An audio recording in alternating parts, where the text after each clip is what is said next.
the next bullish catalyst, the earnings season. Earnings expectations for Q4, the bar is actually pretty low. The fundamental issue is really about earnings realization. This is a moment of pause that maybe 2026 is not going to be as smooth as a lot of people are anticipating. There is still room to run here. This is Bloomberg Surveillance with Jonathan Ferro, Lisa Abramowicz, and Annmarie Hordern. Live from New York City this morning. Good morning. For our audience worldwide, Bloomberg Surveillance starts right now. Coming into Wednesday, pulling back from a record. The equity market rally stalling as precious metals hit fresh all-time highs, while investors are waiting for another round of bank earnings on Wall Street and a possible Supreme Court opinion on the president's Liberation Day tariffs. A stacked Wednesday coming up. Absolutely, and banks have to be in focus, and not even so much about how profitable these Wall Street banks are and how well they are weathering some of these storms of deal making, what's going on the trading desk. It's about the populist policies coming out of this administration. The second question, or the first question, was either about Fed independence or credit cards to JPMorgan yesterday, and they can't even imagine a scenario where you get this 10% cap.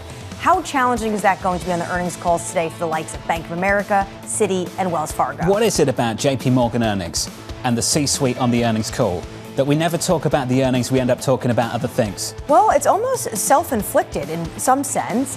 Also, you have to think the credit card drama right now, which, by the way, it is not law. This isn't happening anytime soon. It may never become law. Remember, this was introduced last year by Senator Bernie Sanders and Senator Josh Hawley. Congress will need to enact this to be a law for there to be a 10% cap on credit card interest rates. But this reminds me of the third quarter, where cockroaches became the entire buzzword of the earnings season for these banks, because Jamie Dimon said when there's one cockroach, there may be another. Now we're talking about credit cards. The headline's all about White House policy in the last 24 hours, not the fact the bank put up massive numbers and the stock still fell by 4%. We can get into that a little bit later this hour. We'll hear from Bank of America. We'll hear from Wells Fargo. Later on this morning, we'll hear from Citi. And maybe a little bit later on this afternoon. Later this morning, later today, we'll hear from the Supreme Court. Supreme Court opinions and the potential that they rule on those Liberation Day tariffs. We're waiting for this. So basically, the Supreme Court has told us they will have another opinion day. This is the second opinion day of the year. So potentially, we will get that decision. And the president was in Detroit yesterday. He talked about this. He said, can you believe the Supreme Court is trying to go after my tariffs? This is a national security concern. He said the lawsuits are coming from individuals that want to cozy up to China, and they're part of the foreign policy-centric crowd. But he did say something interesting, quote, we'll figure something out if we don't win. Tariffs are here to stay, Jonathan. He said out of all the words in the world, it's still his favorite. There's a couple of goals regarding tariffs. One, of course, is to bring manufacturing home. The other was to put pressure on the Chinese to get them to change their economic model. Check out these numbers. Exports to the US dropped 20% from China in 2025, and yet still China put up a record trade surplus. Because they're going to Latin America, they're going to Africa, they're going to the European Union, which is going to have a huge problem as we continue to see the Chinese industry really hollow out their own industry when it comes to China. I thought this was rich. The Financial Times caught this. The Vice Minister of the General Administration of Customs of China basically blamed the United States. It should be pointed out that some countries' policies and politics regarding economic and trade issues using various pretexts to restrict exports of high-tech products to China. Otherwise, we would have more imports. So basically, blaming their record rise of exports on Washington. More on the trade story a little bit later this hour, and of course later on this morning, 8:15 Eastern Time. Do not miss Lisa's conversation with the Delta Airlines CEO, Ed Bastian. We'll catch up with Lisa a little bit later this morning. If you're just joining us, welcome to the program. Equity futures on the S&P 500 pointing towards another day of losses. We're down by 0.5% on the S&P. Coming up this hour, we'll catch up with Aaron Kennon of Clear Harbor Asset Management, with stocks looking for direction. Ed Mills of Raymond James, as President Trump says Jamie Dimon is wrong about Fed independence, and Chris Marinac of Janney Montgomery Scott with big bank earnings in full swing. We begin this hour with stocks pulling back and metals at fresh record highs. Aaron Kennon of Clear Harbor Asset Management writing markets have likely pulled forward some future returns. While US exceptionalism should persist, valuations still matter. Aaron joins us now for more. Aaron, welcome to the program. Good to see you. Let's just pick up on those bank earnings. We'll get more later this hour. What was the lesson? What did we learn from what we heard from JPMorgan and what we saw in the stock price reaction? I think it was interesting, Jonathan. What we heard was that sales and trading was active, and underwriting was a little weak. It's the fourth quarter. They had a great full year. It wouldn't surprise me if a lot of this we actually see push forward into Q1. M&A activity could pick up and become more active. Late into the fourth quarter, we could see, just a little less tempo to the cadence of M&A activity. But let's not forget, JPMorgan stock is not cheap. It's a great bank, but it's trading at, sort of nosebleed multiples to tangible book. And even the C-suite at JPMorgan knows that, which is why they're not buying back their stock. The company is doing really well. The stock's a different story. So, Aaron, let's stay on the stock story. Can you give those pockets of weakness a pass when the stock is so richly valued? I think so. I think if you look longer term, Jonathan, I think the story for the banks, both JPMorgan and other mega banks in the U.S. is quite strong. I think they have a reach not just into the U.S. consumer, but also JPMorgan into emerging markets. Annmarie pointed out the China trade trends in EM and Latin America. And I think, the likes of JPMorgan are very active in those regions. And if you look at the rising middle class economic activity between China and the EM, and economic activity from a banking perspective between the U.S. banks and some of these areas of real global growth going forward, I think they're reasonably well positioned here. Annmarie also mentioned the biggest stories of the last 24 hours. The main takeaway from earnings day wasn't the earnings, and it was the pushback on the earnings call to what we're hearing from the White House and this populist twist that's kind of dominating the early part of 2026. How is that influencing, if at all, your approach to allocating capital for the year ahead? Well, it's interesting because the stock market is reacting, particularly the financials and not just the banks, but the Visas and the MasterCards.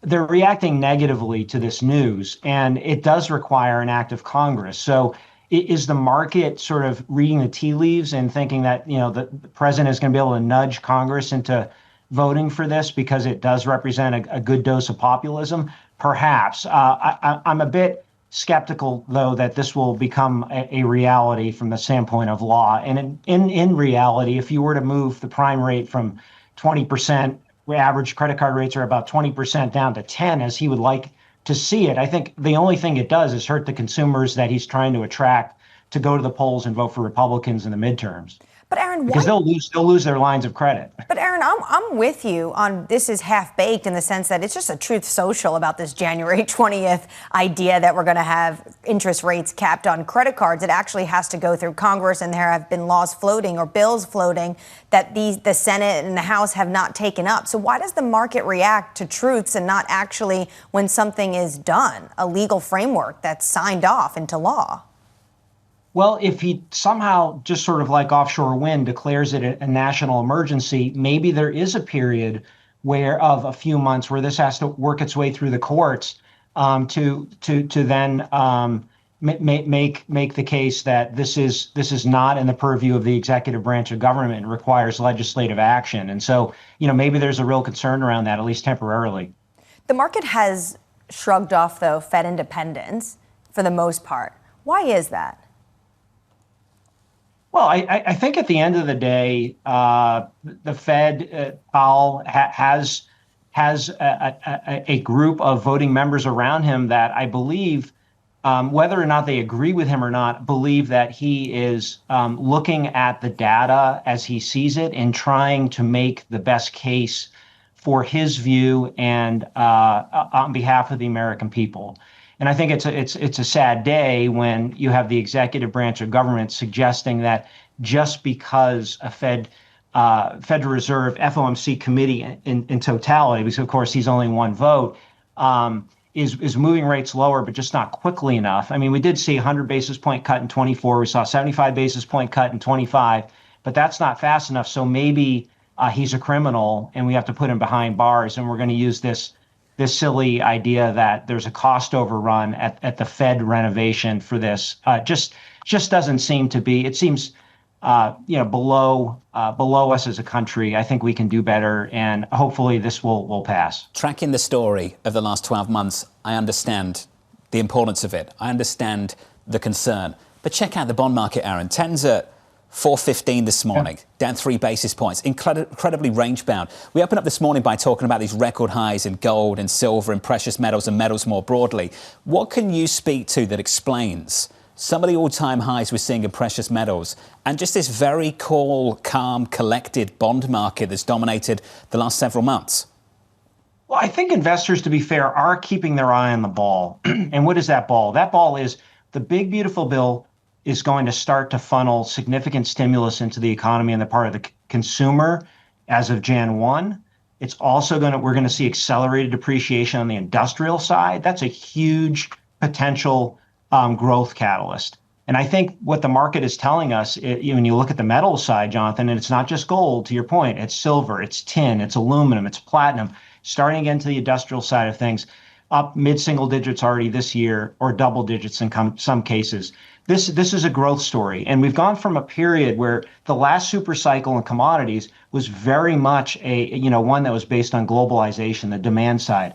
Now we're in this period of fragmentation. And I would argue that we're noticing for national security purposes and other reasons that fragmentation behooves us to ensure that we have metals that are required to build missiles, metals that are required to build out the AI infrastructure, both home and with our allies. And that is, I think, one of the core reasons why we're starting to see this super cycle perhaps restart again, but in a different way. Certainly not a trade that started this year. We saw it throughout the whole of last year as well. Gold was higher by some 65% last year, as you pointed out, up around 7% already year to date. How are you thinking about playing the story through 26?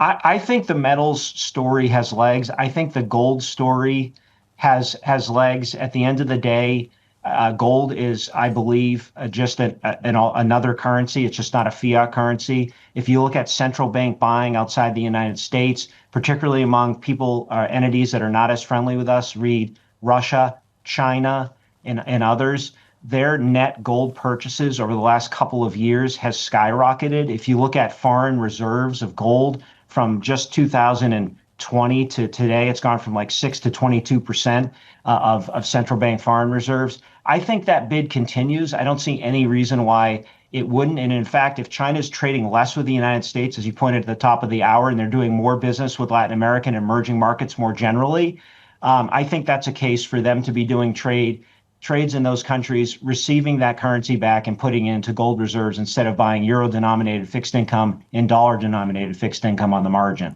Gold up 1% so far this morning. Aaron, good to see you. Aaron Kennon there of Clear Harbor Asset Management. Busy morning ahead of us. Later this hour, numbers from Bank of America, Wells Fargo, Citi, a few hours away. Plus, we'll get some data, 8:30 Eastern Time, PPI and US retail sales. Before we get to all of that, let's get you an update on stories worldwide with your Bloomberg Brief. Here's Vonnie Quinn. Hey, Vonnie. Hey, John, good morning. President Donald Trump dismissing JPMorgan CEO Jamie Dimon's criticism over the DOJ probe into the Federal Reserve. The president saying Dimon was wrong to suggest he was undermining the independence of the central bank. The president saying, quote, "I think it's fine what I'm doing. We have a bad Fed person." The president also weighing in on Iran, telling the Iranian people to continue protesting against Supreme Leader Ayatollah Ali Khamenei's regime. The president saying he'll, quote, "act accordingly once he gets a sense of how many demonstrators have been killed." The US-based human rights activist news agency reporting more than 2,500 people have died in more than 2 weeks of protests. Netflix is working on revised terms for its Warner Brothers bid and is discussing an all-cash offer for the company's studios and streaming businesses. Sources telling us here at Bloomberg, the changes are designed to speed up a sale that could take months to close and faces pushback from politicians as well as a hostile bid from Paramount Skydance. And that is your Bloomberg Brief. John. Hey, Vonnie, thank you. More from Vonnie in about 30 minutes' time. Up next on the programme, President Trump taking on Jamie Dimon. I think it's fine what I'm doing. We have a bad Fed person. He was extended by Biden. And yeah, I think he's wrong. I think it's wrong. He's done a bad job. We should have lower rates. Jamie Dimon probably wants higher rates. Maybe he makes more money that way. That conversation up next with Ed Mills of Raymond James, live from New York City this morning. Good morning.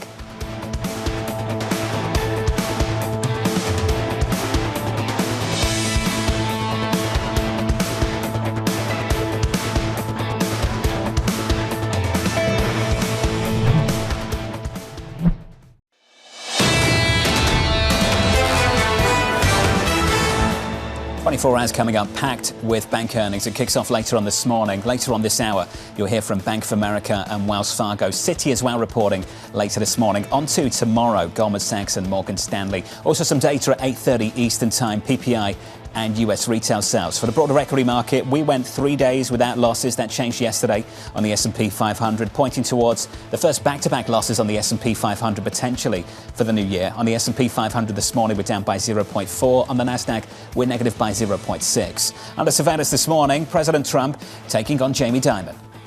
I think it's fine what I'm doing. We have a bad Fed person. He was extended by Biden. And, yeah, I think he's wrong. I think it's wrong. He's done a bad job. We should have lower rates. Jamie Dimon probably wants higher rates. Maybe he makes more money that way. So here's the latest this morning. President Donald Trump targeting JPMorgan CEO Jamie Dimon. Trump dismissing Dimon, suggesting the DOJ's probe into the Federal Reserve will have consequences for the economy. Joining us now from Washington is Bloomberg's Tyler Kendall. Good morning, Tyler. Certainly a big feature of the news flow in the last day or so. Yeah. Hey, John. Good morning. Well, this is really just the latest friction point between Wall Street and President Trump during a week where we have seen heightened attacks on the Federal Reserve, but also a slew of policy proposals that big banks don't like. Now, President Trump's pushback against Jamie Dimon is also notable because at first this White House appeared to try to distance itself from the investigation, with the press secretary saying that President Trump did not have knowledge of nor ordered it. But now it appears that the president is throwing his apparent support behind it, and also went on to tell reporters that he does intend to push ahead with plans to name his pick to lead the Federal Reserve in the next few weeks. In his words, despite this investigation posing potential problems to the confirmation process on Capitol Hill. Now, yesterday, President Trump was in Michigan, and he went on to defend his idea to cap credit card interest rates at 10% for a year, and also double down on his call for legislation that would crack down on credit card swipe fees. This on the heels of Bloomberg News reporting, per people familiar with the matter, that big bank executives are considering some potential options they could put on the table and present to the administration in a bid to get President Trump to back off some of these ideas ahead of what is expected to be a massive lobbying campaign on Capitol Hill against them. Though it may not get to that. House Speaker Mike Johnson, Senate Majority Leader John Thune yesterday appeared to throw cold water over the credit card cap interest rate proposal, citing concerns that millions of Americans could be at risk of losing their credit. But John, I will point out, John Thune also said that he does think that the Credit Card Competition Act, that bipartisan bill that would take aim at swipe fees, will get a vote at some point this year as Republicans go on the defense over cost of living issues and demands from President Trump that they get on board with his more populist messaging. These stories not going away, Tyler. Thank you. Tyler Kendall down in Washington. We'll have more from Tyler later on this morning. In another world, I'd say the president's right. These bankers want higher rates to make more money. Unfortunately, when it comes to these policies that are being recommended at the moment by the White House, the warning you're hearing in the last 24 hours, I think, is agreed by a lot of people on Wall Street, that these kind of policy proposals could lead to an otherwise unjustified tightening of financial conditions. High rates, a chilling of credit availability. They're the kind of things this president, this White House, does not want to see. Right. You put a cap on something, that means you're going to have less of something, and it might be actually harder, especially individuals in lower income, to actually get access to having the ability to use a credit card, which is why you're seeing a tremendous amount of pushback from a lot of economists. You see a lot of these bank CEOs not just trying to curry favor with the President of the United States, calling Treasury. But if they have to Tyler's point, they're thinking about potential credit card that they could come out with that has a lower rate, maybe for certain individuals. But this is going to be a year-long story, especially since you have two bills circulating right now in Congress. Ed Mills with us now of Raymond James. Ed, welcome to the programme, sir. Always good to hear from you. I've been told this is just populist bark. There's no bite. Do you think there could be a bite later this year? Possible. John, I think that the bigger issue for a lot of folks that I've talked to is that interchange bill, that Credit Card Competition Act. There is not a sense that we could see in Congress a cap on those credit card interest rates. We've examined this. There's no executive authority, even using emergency authority, that exists to put this through. But a lot of investors are nervous for a couple of reasons. One, when Donald Trump says something, oftentimes he goes out with the most extreme position and then negotiates into something that will be considered reasonable later. So a lot of questions. Is it going to be 36%? Is there something else out there? And then from an investor perspective, one thing that we've talked a lot about at Raymond James is oftentimes for financials, you need 100 reasons to own them, 1 reason to sell them. Investors are starting to warm up to financials again. And now all of a sudden, out of the blue, we start get bombarded with some of these one-offs that get a lot of people asking, can you sustain a rally in this group if you're going to have that policy risk? Yeah, for the fourth quarter, credit cards are the new cockroaches. When it comes to this legislation potentially in Congress, so you think the competition bill has a lot more legs than the actual cap on credit card interest rates? Yeah, Annmarie, so back when I worked on Capitol Hill, one of the signature bills that I worked on for a couple of years was the CARD Act. It's hanging up here on my wall, which implemented all the consumer protections around credit cards. So this is something I've worked on for more than 20 years.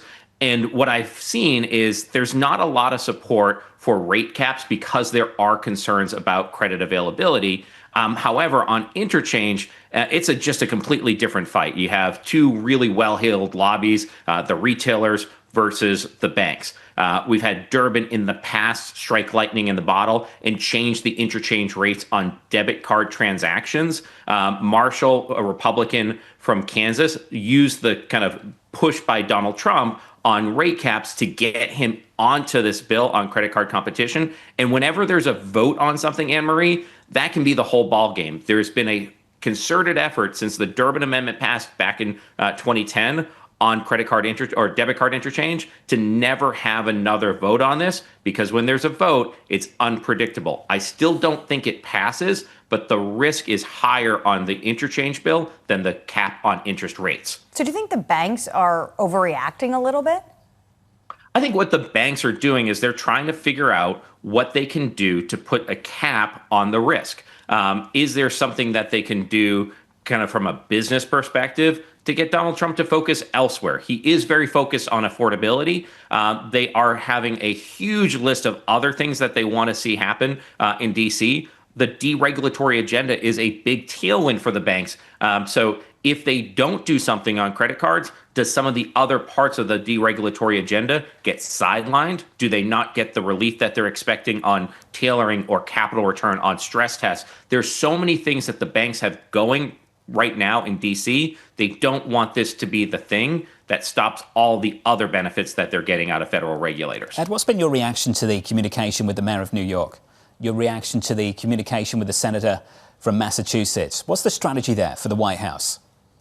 You know, part of the reason that Donald Trump was able to get elected in 2016 and again in 2024 was tapping into populism. There was a crossover between Bernie Sanders voters and folks that have voted for Donald Trump in the general election. It is not a surprise to me that he has embraced some of these conversations. In the credit card 10% cap, that's a Bernie Sanders bill. With Josh Hawley, a Republican from Missouri, but he is tapping into things that he knows are popular with voters. He sees what Mamdani was able to do in the primary, being able to win in New York, tapping into an energy that he tapped into himself and seeing if he can get that for the midterm elections, because he sees a midterm elections with increasing headwinds. And when he sees headwinds, he and he alone thinks that he can fix the problem. At how big is that group of voters that aren't married to a political party but tap into these very ideas? You know, it's at least 10%. I think that there is a good number of folks who look at D.C. and don't think that they're on their side. They think that things are unaffordable. And so when we have affordability as his pitch, he thinks that that's an opportunity to bring those voters or keep those voters on his side.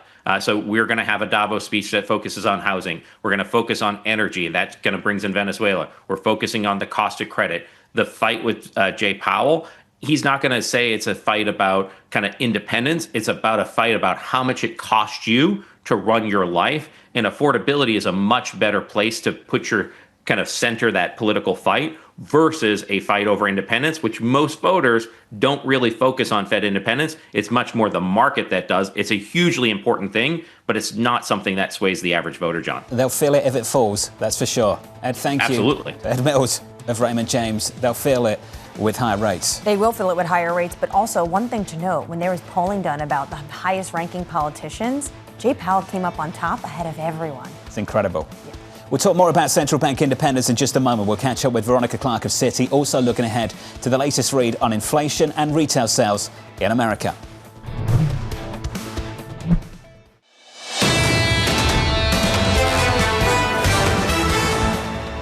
Live Live from New York City this morning. Good morning. Equity futures down by 0.4% on the S&P 500. We went 3 days without losses, and now we're looking at back-to-back losses for the first time this year on the S&P. On the Nasdaq 100, we're down by 0.6%.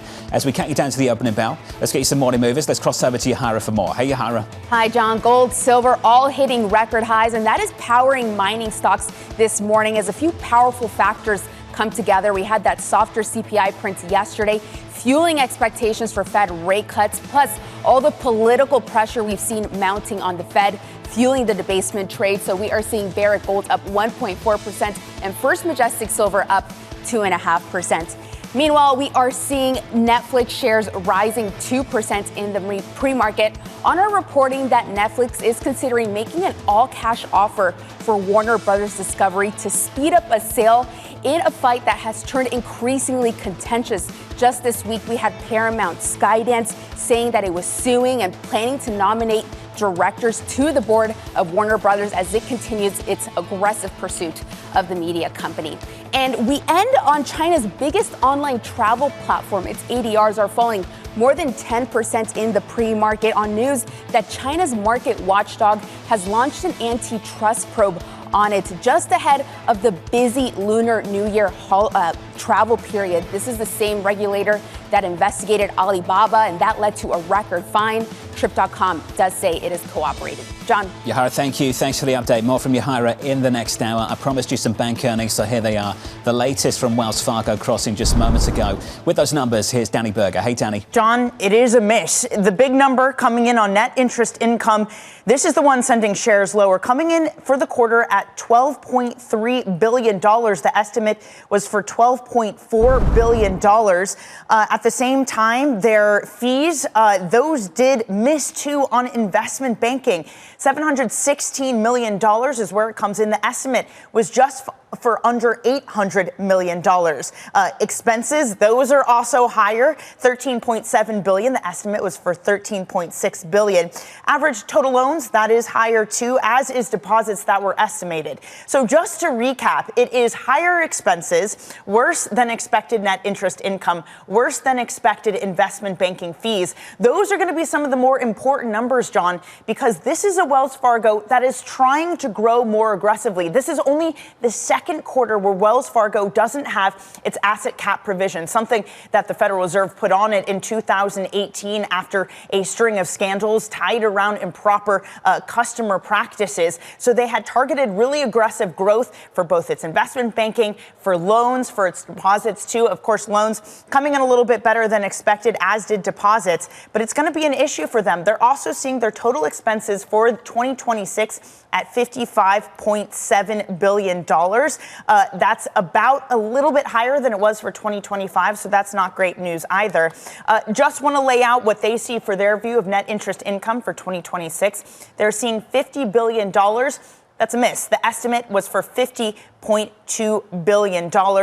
Again, Wells Fargo putting in the commentary here that they are targeting increased growth. The CFO saying that they are now excited to compete on a level playing field. But for now, John, the numbers aren't matching up to what the expectations were. Well, let's get to it, Danny. So that headline from the CEO, excited to now compete on a level playing field. You nailed it. Played by the asset cap for so long. To what extent do you think investors will give this company a pass this morning because they've got a better story to tell about the future? John, the issue is that these shares have been outperforming. So investors have been giving them room to grow. They've rallied 34% in 2025. That compares to a 14% for the S&P Financials Index. Of course, they are coming from a lower level than a lot of the other banks. So maybe there is some room for investors to give them the time. But John, this is the story for all the bank earnings this quarter, that they are trading at rich valuations. So now is the time to show up with the animal spirits reignited in this market. We saw that with JPMorgan yesterday. A small miss, some pockets of weakness, just in certain places. Overall okay, but that's not enough given the rally we've seen over the last year. JPMorgan stock yesterday down 4%. In early trading this morning, Wells is down about 0.8%. In about 10 minutes' time, should get numbers from Bank of America. We'll check in with Danny in about 10 minutes' time. Danny, thank you. Wells Fargo there, down by 0.4%. 0.8%. On our radar this morning, some of our top stories. President Donald Trump urging Iranians to continue protesting, saying help is on the way without specifying what that means. The president adding he will act accordingly once assessing how many demonstrators have been killed. Elsewhere, the US Supreme Court releasing decisions at 10 a.m. Eastern Time, including a possible ruling on the legality of President Trump's Liberation Day tariffs. The justices will determine if the White House bypassed Congress to unconstitutionally tax trade. And finally, China's trade surplus surging to a record $1.2 trillion in 2025, fueled by a jump in global exports. The US share of Chinese exports falling to a historic low of 11% last year. So what China's doing is they're just finding other markets that they could sell to, or what others may view as dumping on other markets, Southeast Asia, Latin America, Europe, which is going to have a big problem in terms of what we've already seen in China in terms of hollowing out their big industries. What I find just precious and rich this morning is a comment from a Chinese official talking about the fact that, well, actually, we wouldn't have this big of a surplus. It would be more balanced. And has it ever been balanced? But they're saying it would be more balanced if we didn't have these export controls and high tariff rates, and we could import more when it comes to the high-tech sector from the United States. But China, they will find other places to push all their goods. Look, goals matter, objectives matter, and listening to the Treasury Secretary over the last year in our conversations with him, if you asked him about tariffs and what the goal was, one, to bring manufacturing and production home, and the other, and I think it was a big push from Treasury and this Treasury Secretary, to push the Chinese to change their economic model and to reduce their dependence on exports.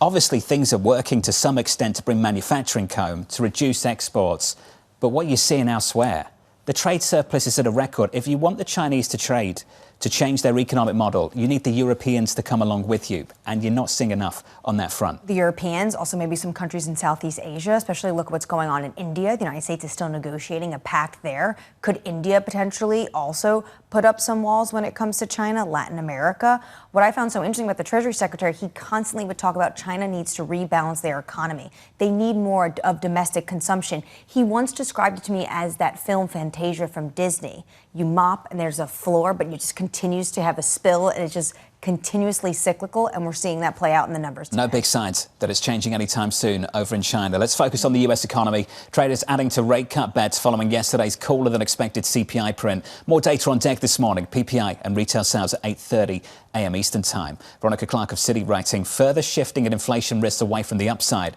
should have Fed officials more comfortable cutting interest rates further in March, July and September. Veronica joins us now for more. Veronica, good morning. Good morning. Thanks for having me. Let's get to those disinflationary tailwinds into 26. What's the source of that disinflation? Yeah, all this Q4 data is, of course, really hard to read. We had a lot of measurement issues around the government shutdown. We saw that with the November data. But I do think it is worth saying that we were expecting to see more of a rebound, a payback, just mechanical from that weak November in the December CPI that we got yesterday. We didn't see that. And if you go even before the government shutdown, we had some pretty soft readings for September.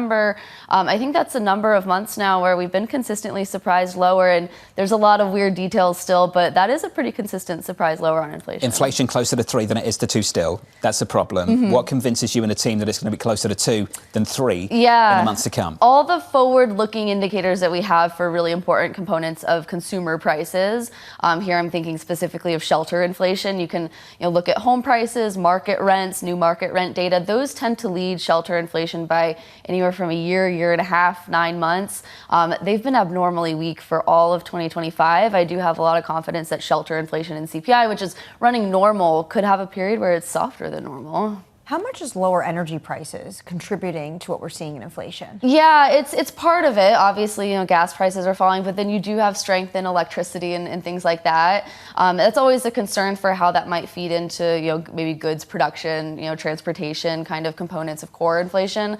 Of course, when we look at core inflation, we exclude those energy costs. But I would say, oil prices lower, again, home prices slowing, wage growth that's slowing more. Most of those inflationary pressures are not as prevalent as they were a couple years ago. I bring this up because the president recently was talking about how it's huge deflationary across the entire board. He said your donuts go into trucks that get then transported to you. But I look at food at home, as a restaurant, and that actually inflation is increasing as they're trying to have this affordability push. Yeah. The pass-through is never very, you can't estimate it very precisely. And so, I would be a bit cautious on just thinking that lower energy prices are going to mean, softer inflation. But it's not just energy. It's the home prices and the wages and everything else, too. How are you pairing this view on inflation with your view on the labour market? Yeah, I think they actually can kind of go hand in hand because I am still concerned that this is a labour market that is gradually weakening.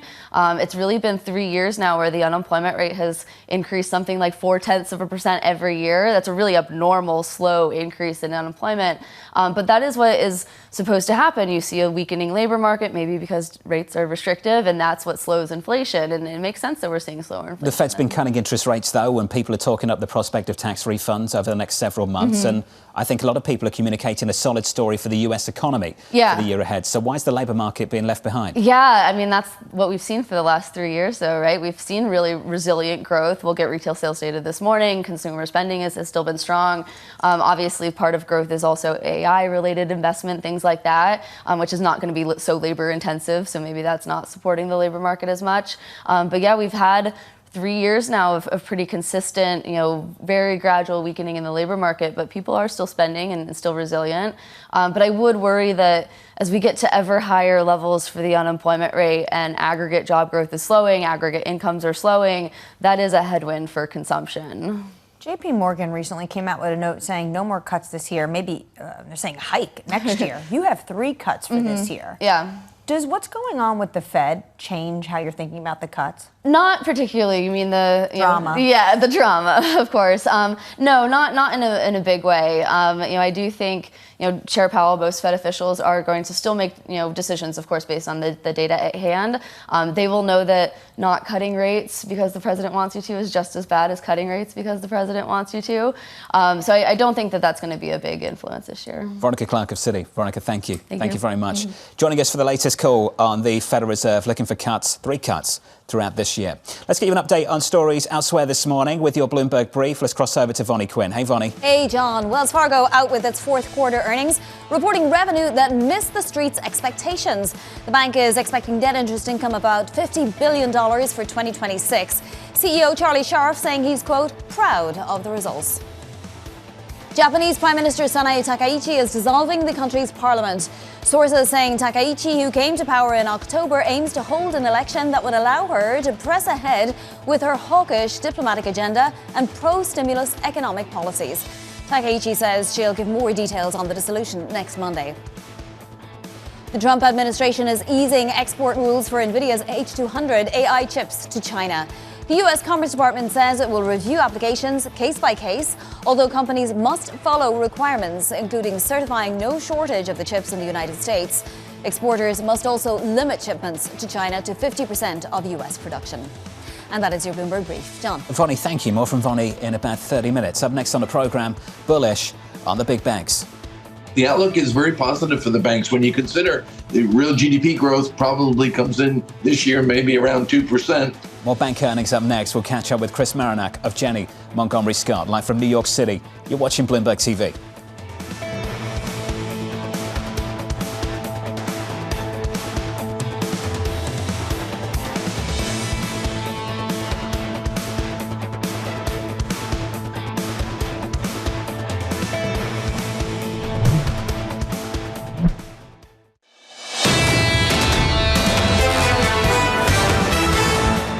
Stocks are down by just 0.4% on the S&P. We're down by 0.6 on the Nasdaq 100. Under surveillance this morning, bullish on the big banks. The outlook is very positive for the banks when you consider the real GDP growth probably comes in this year, maybe around 2%. But more importantly, loan growth has picked up. Overall, they're overcapitalized, going to be buying back stock. And most of all, you're still going to get regulatory relief in 2026. The profitability for the industry is very strong. The bar was high for these guys coming into earnings season. Bank of America just beat it. Danny has the numbers. Hey, Danny. Hey, John. The numbers look good. Let's start with net interest income. This is not only a beat for the fourth quarter, but it now represents a new record for net interest income for a quarter coming from Bank of America. That figure is $15.75 billion. The estimate was for $15.48 billion. I should also note that's above the guide that Brian Moynihan gave just 1 month ago. So he primed this market for a surprise to the upside. The good news also for Bank of America is that their investment banking fees also outperformed. We will recall yesterday that JPMorgan had a miss when it came to theirs, saying that some of the deals were extended into 2026. That does not appear to be an issue for Bank of America. Investment banking revenue coming in at $1.67 billion. The estimate was for just under that amount. I should point out that their debt underwriting did miss, but their trading revenue, that is a beat. $4.5 billion, $4.33 billion was the estimate. Compensation expenses, those are a little bit higher, but maybe the market can overlook that for now. We'll see how that plays out. This is also O'Brien Moynihan, which again, just a month ago, had been very bullish on the U.S. consumer, considering Bank of America's exposure. This is also important to call out. He continues that bullishness, writing in this release, with consumers and businesses proving resilient, as well as the regulatory environment and tax and trade policies coming into sharper focus. We expect further economic growth into the year. While any number of risks continue, we're bullish in the U.S. economy in 2026. No comments as of yet in this release about what the credit card look ahead is with that 10% cap. But again, just given Bank of America's exposure, they will be closely listening to both the media and analyst call whether Brian Moynihan and the team at Bank of America get into that. I think it's fair to say that C-suite is a little bit more diplomatic and less confrontational, Danny, but I'll be all ears as well, looking ahead to that earnings call a little bit later on. Danny, this C-suite's coming off the back of an investor day. The CFO saying we enter 26 focused on improved profitability, focused on driving core growth. How big is this year for BofA and the team? It looks like it's going to be another really big year. I mean, they are guiding for some serious big deals. They're involved in a railroad one that's going to be coming in 2026, which I should point out, Wells Fargo is pointing to as well. But it's both sides of Bank of America's business, which they're leading to, hoping for a big year. So for 2026, their net interest income growth is going to be 5 to 7%. For the first quarter, they see that growth coming in at 1% too. They're expecting to deliver 200 basis points of operating leverage in 2026. Expenses, yes, those look up to be about 4%, but it's something that JPMorgan was trying to hint at as well, John, that they can become more efficient. They can get that productivity boost from different investments. And then you have the deals tailwind and what they see is still a strong economy. So this is a bank guiding to a very strong 2026. Danny Berger with the update. More from Danny later this morning. Remember, Citi reporting earnings in about an hour from now. Chris Marinac of Janney Montgomery Scott joins us now for more. Chris, welcome to the programme. So yesterday we had some decent numbers from JPMorgan, some pockets of weakness, and the stock fell 4%. This morning we've got a series of beats from Bank of America, and the stock is up by a few tenths of 1%. Chris, is there something that we can take away from the early reaction to some of these decent numbers? Well, I think the market tends to sell the news, John, so I'm not surprised by that at all. I was enthused to see the very strong credit details at Bank of America just a minute ago. You know, commercial losses are down, overall losses are down linked quarter. That's a very good thing. That's going to create some flexibility on credit costs for the company. So if they can continue to grow revenue both on top line spread as well as in the investment banking channel, it's a very good year for BAC. I think the stock has sniffed this out several weeks ago, so that's why you see some profit taking both yesterday and perhaps today won't be as bullish. But I think at the end of the day, it's still a very good setup for the first quarter and for the full year. The commentary for the full year is pretty solid. We're bullish on the U.S. economy for 2026. Chris, is it that simple? If the economy does well, these companies do well, these stocks should do well. I agree with that, John. I think that absolutely is the case. It doesn't have to be rocket science when it comes to how banks act. You know, they're still inexpensive relative to the S&P. I mean, we used to see these stocks trade at 60 to 70% of the S&P, and now it's less than 50. So there still is a comeback on valuation. So if you can have the economy move forward, these companies are poised to make a lot of money. There's real operating leverage in the business. And again, credit cost, I think, can be tamed, and that really helps the bottom line. Can they also be contained if we do get more populist policies out of Washington? I'm looking at their presentation. They've added 3.8 million new credit card accounts. Yesterday for JPMorgan, it was north of 10 million. Are they less vulnerable to some of these policies? Well, everyone's vulnerable in the big bank channel, I think, because there are a concentration of only a few large banks who do credit card lending. Everybody else in the industry doesn't do much of it. The question is, what will really happen with these credit card changes? I think a lot of proposals fall dead at the end of the day, so I'm not convinced this will go through. But even if it does, I think these companies are very resilient. They're very well positioned on capital and reserves, and I think ultimately they can pivot if they need to. Is there anything you don't like out of this report from Bank of America? Well, we'd like to see more deposit growth. Deposits were positive, but certainly we'd love to see more. You know, the industry had a really good fourth quarter on deposits overall, both in terms of U.S. deposits as well as the money markets and the fund channel. So, you know, that tees up for good liquidity. I think we're going to see more earning assets growth as the LCR rules get a little lighter for the big banks. So we didn't see that in the fourth quarter, but I think you'll see that in 1Q and 2Q. How do you want to play the sector this year, Chris? Looking across the big and small banks, looking ahead to numbers from Citi later this morning and Morgan Stanley and the likes of Goldman Sachs tomorrow. So, John, the big banks have had a huge run in the last 2 to 3 months. I think your mid-size and smaller banks are still in a catch-up moment. Not that the large banks aren't going to do well, but I think that you can see a catch-up trade in the mid-caps. That's one of the reasons we like the First Citizens and Fifth Thirds and even further down to Wintrust and Pinnacle. Those companies can have a better valuation pickup. I think overall the business for all these companies will still be good for the year. From the standpoint of investor sentiment, do you think those smaller names are more insulated by the onslaught of headlines coming from the White House?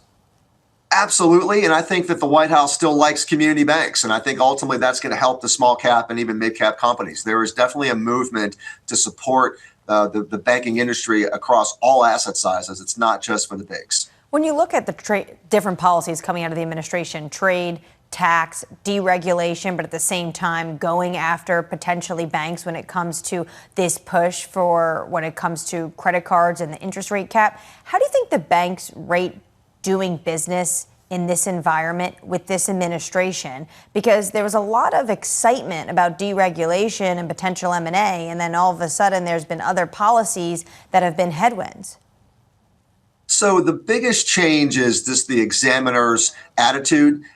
Making M&A easier to close. Those are huge changes. I think the credit card changes are noise. It's unfortunate, but I think we'll fight that battle and move on to the bigger picture, which are that the examiners are going to be a little easier on the banks. I also think that M&A approvals are much faster than they used to be. And we can see large combinations. I mean, what PNC has acquired in recent months, Fifth Third and Comerica, that probably tees up Me Too type of acquisitions in the regional banks. So that, I think, is very bullish. I think you'll see more activity because of the regulatory window that's now open. Chris, just quickly, top pick. Give us some names. Fifth Third, First Citizens, Pinnacle, Wintrust, also like Ameris Bank, ABCB. There we go. Chris, thank you, sir. Chris Marinac of Janney Montgomery Scott on the financials, not just the big players, the smaller ones as well. A very big player delivered numbers just a moment ago. Bank of America, a series of beats from them and this commentary from the Chair and CEO, Brian Moynihan, with this to say: with consumers and businesses proving resilient, as well as the regulatory environment and tax and trade policies coming into sharper focus, we expect further economic growth in the year ahead. While any number of risks continue, we are bullish on the U.S. economy in 2026. Music to the ears of this White House as they have this affordability push ahead of the midterm elections. What I find interesting, though, is potentially this is, the written statement. What happens on the earnings call when you start asking more questions about Fed independence, some of the more populist policies? There has been this deregulatory push, which the banks have welcomed. They have really welcomed in stride from this administration. But at the same time, trade policies, that's going to come sharper focus today at 10 a.m. A lot of this could be unwound in terms of the concerns Wall Street has had on trade policy if the Supreme Court decides this morning to strike down the president's IEEPA tariffs. That stock is positive in the pre-market, up by 1.7%. That's the latest from Bank of America. Already this hour's numbers from Bank of America and numbers from Wells Fargo. In about 1 hour's time, we'll hear from Citi. Tomorrow, Morgan Stanley and Goldman Sachs. Later this morning as well, some economic data for you. PPI and US retail sales. We'll get that in a few hours' time. Up next, we'll catch up with Andrew Balls of PIMCO, the former White House trade official Kate Kalutkiewicz, Stephen Kim of Evercore, and David Kelly of JPMorgan Asset Management. The second hour of Bloomberg Surveillance up next.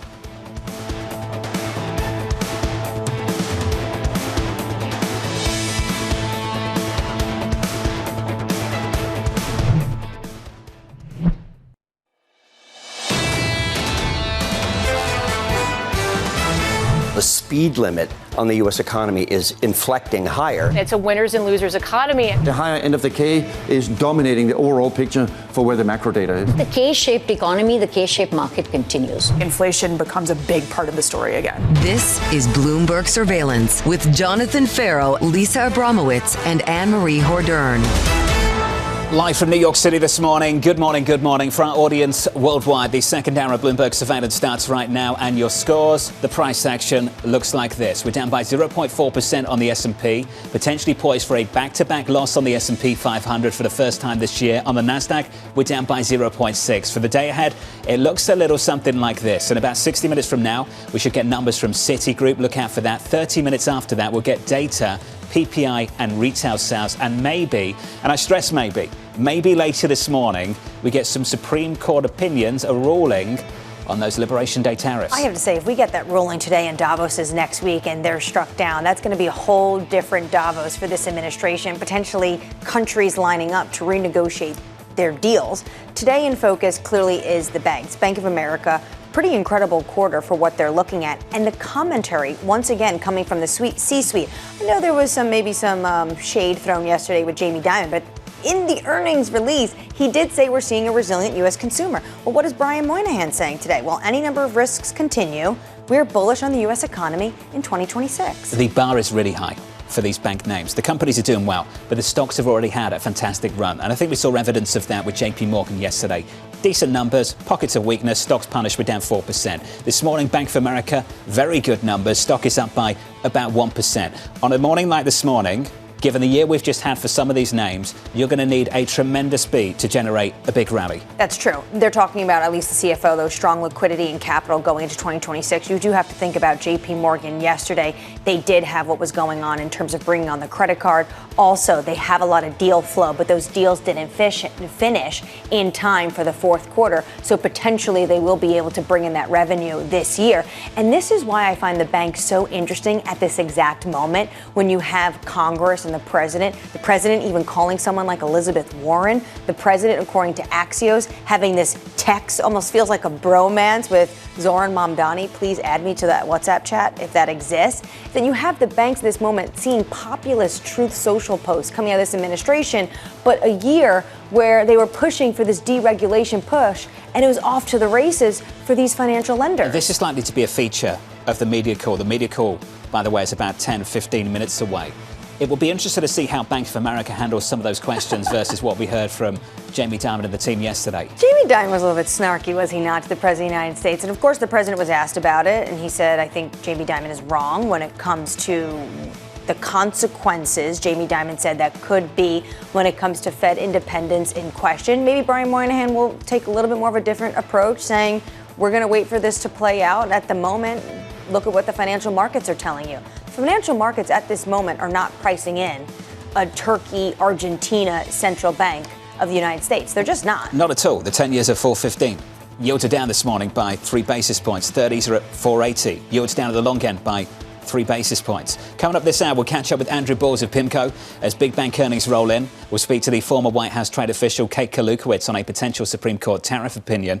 And we'll catch up with David Kelly of JPMorgan Asset Management as President Trump ramps up the pressure on the Fed to cut rates. We begin this hour with stocks holding steady following an earnings miss from Wells Fargo and an upside surprise for Bank of America. Andrew Balls of PIMCO expecting economic resilience for the year ahead, writing, there are good reasons to expect some broadening growth, but the trend towards winners and losers is likely to persist. Andrew joins us now for more. Andrew, welcome to the programme, sir. Good to talk to you because I want to talk about one thing, something really, really boring, which traditionally is not how we start a conversation, but that really, really boring thing is the 10-year Treasury. And Andrew, I'm looking for an explanation. Why are things so quiet in the Treasury market when things are so noisy everywhere else? Yeah, so we've had a pretty well-established range for a couple of years now. And there is an awful lot of news, awful lot happening. We've had 6 months worth of news, it feels like, in the first couple of weeks of the year. The market, Treasury market, pretty calm in the face of the latest challenges to the Fed and all the other things going on. The interventions in the mortgage market is a significant positive, we would think, in terms of the agency mortgage market.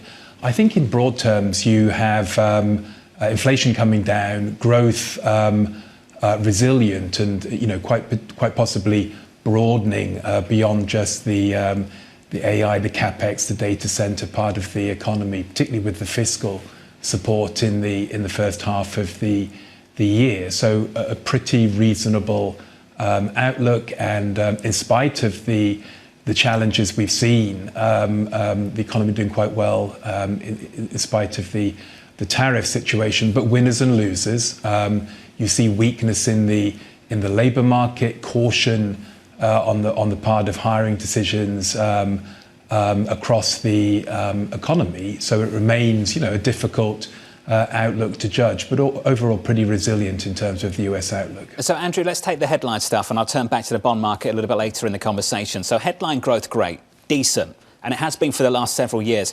It's the disparity beneath that's getting the attention of politicians. Andrew, as they seek to address that inequality, will that shape outcomes for top-line growth? Well, I think, again, across sectors in credit markets, you need to look at winners and losers. We're going to have, it looks like, ongoing policy announcements aimed at affordability in the US. So we have to take these as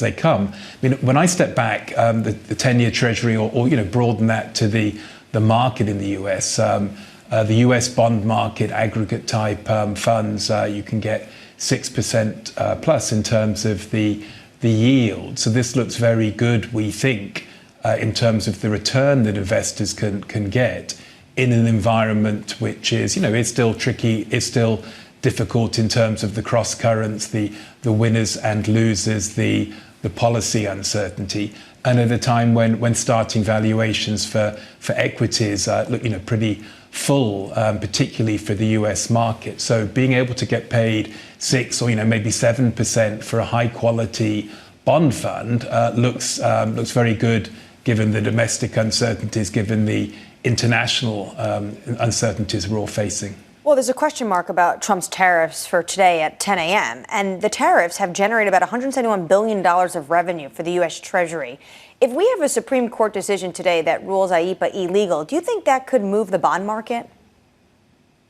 I think the expectation is that pending the Supreme Court decision, if this goes against the administration, there are other ways that the administration can reinstate similar levels of tariffs. So yeah, there'd be uncertainty. You could have some reaction, but I think in broad terms, the expectation would be that you recreate similar tariffs, similar revenue raising, just in a slightly different format.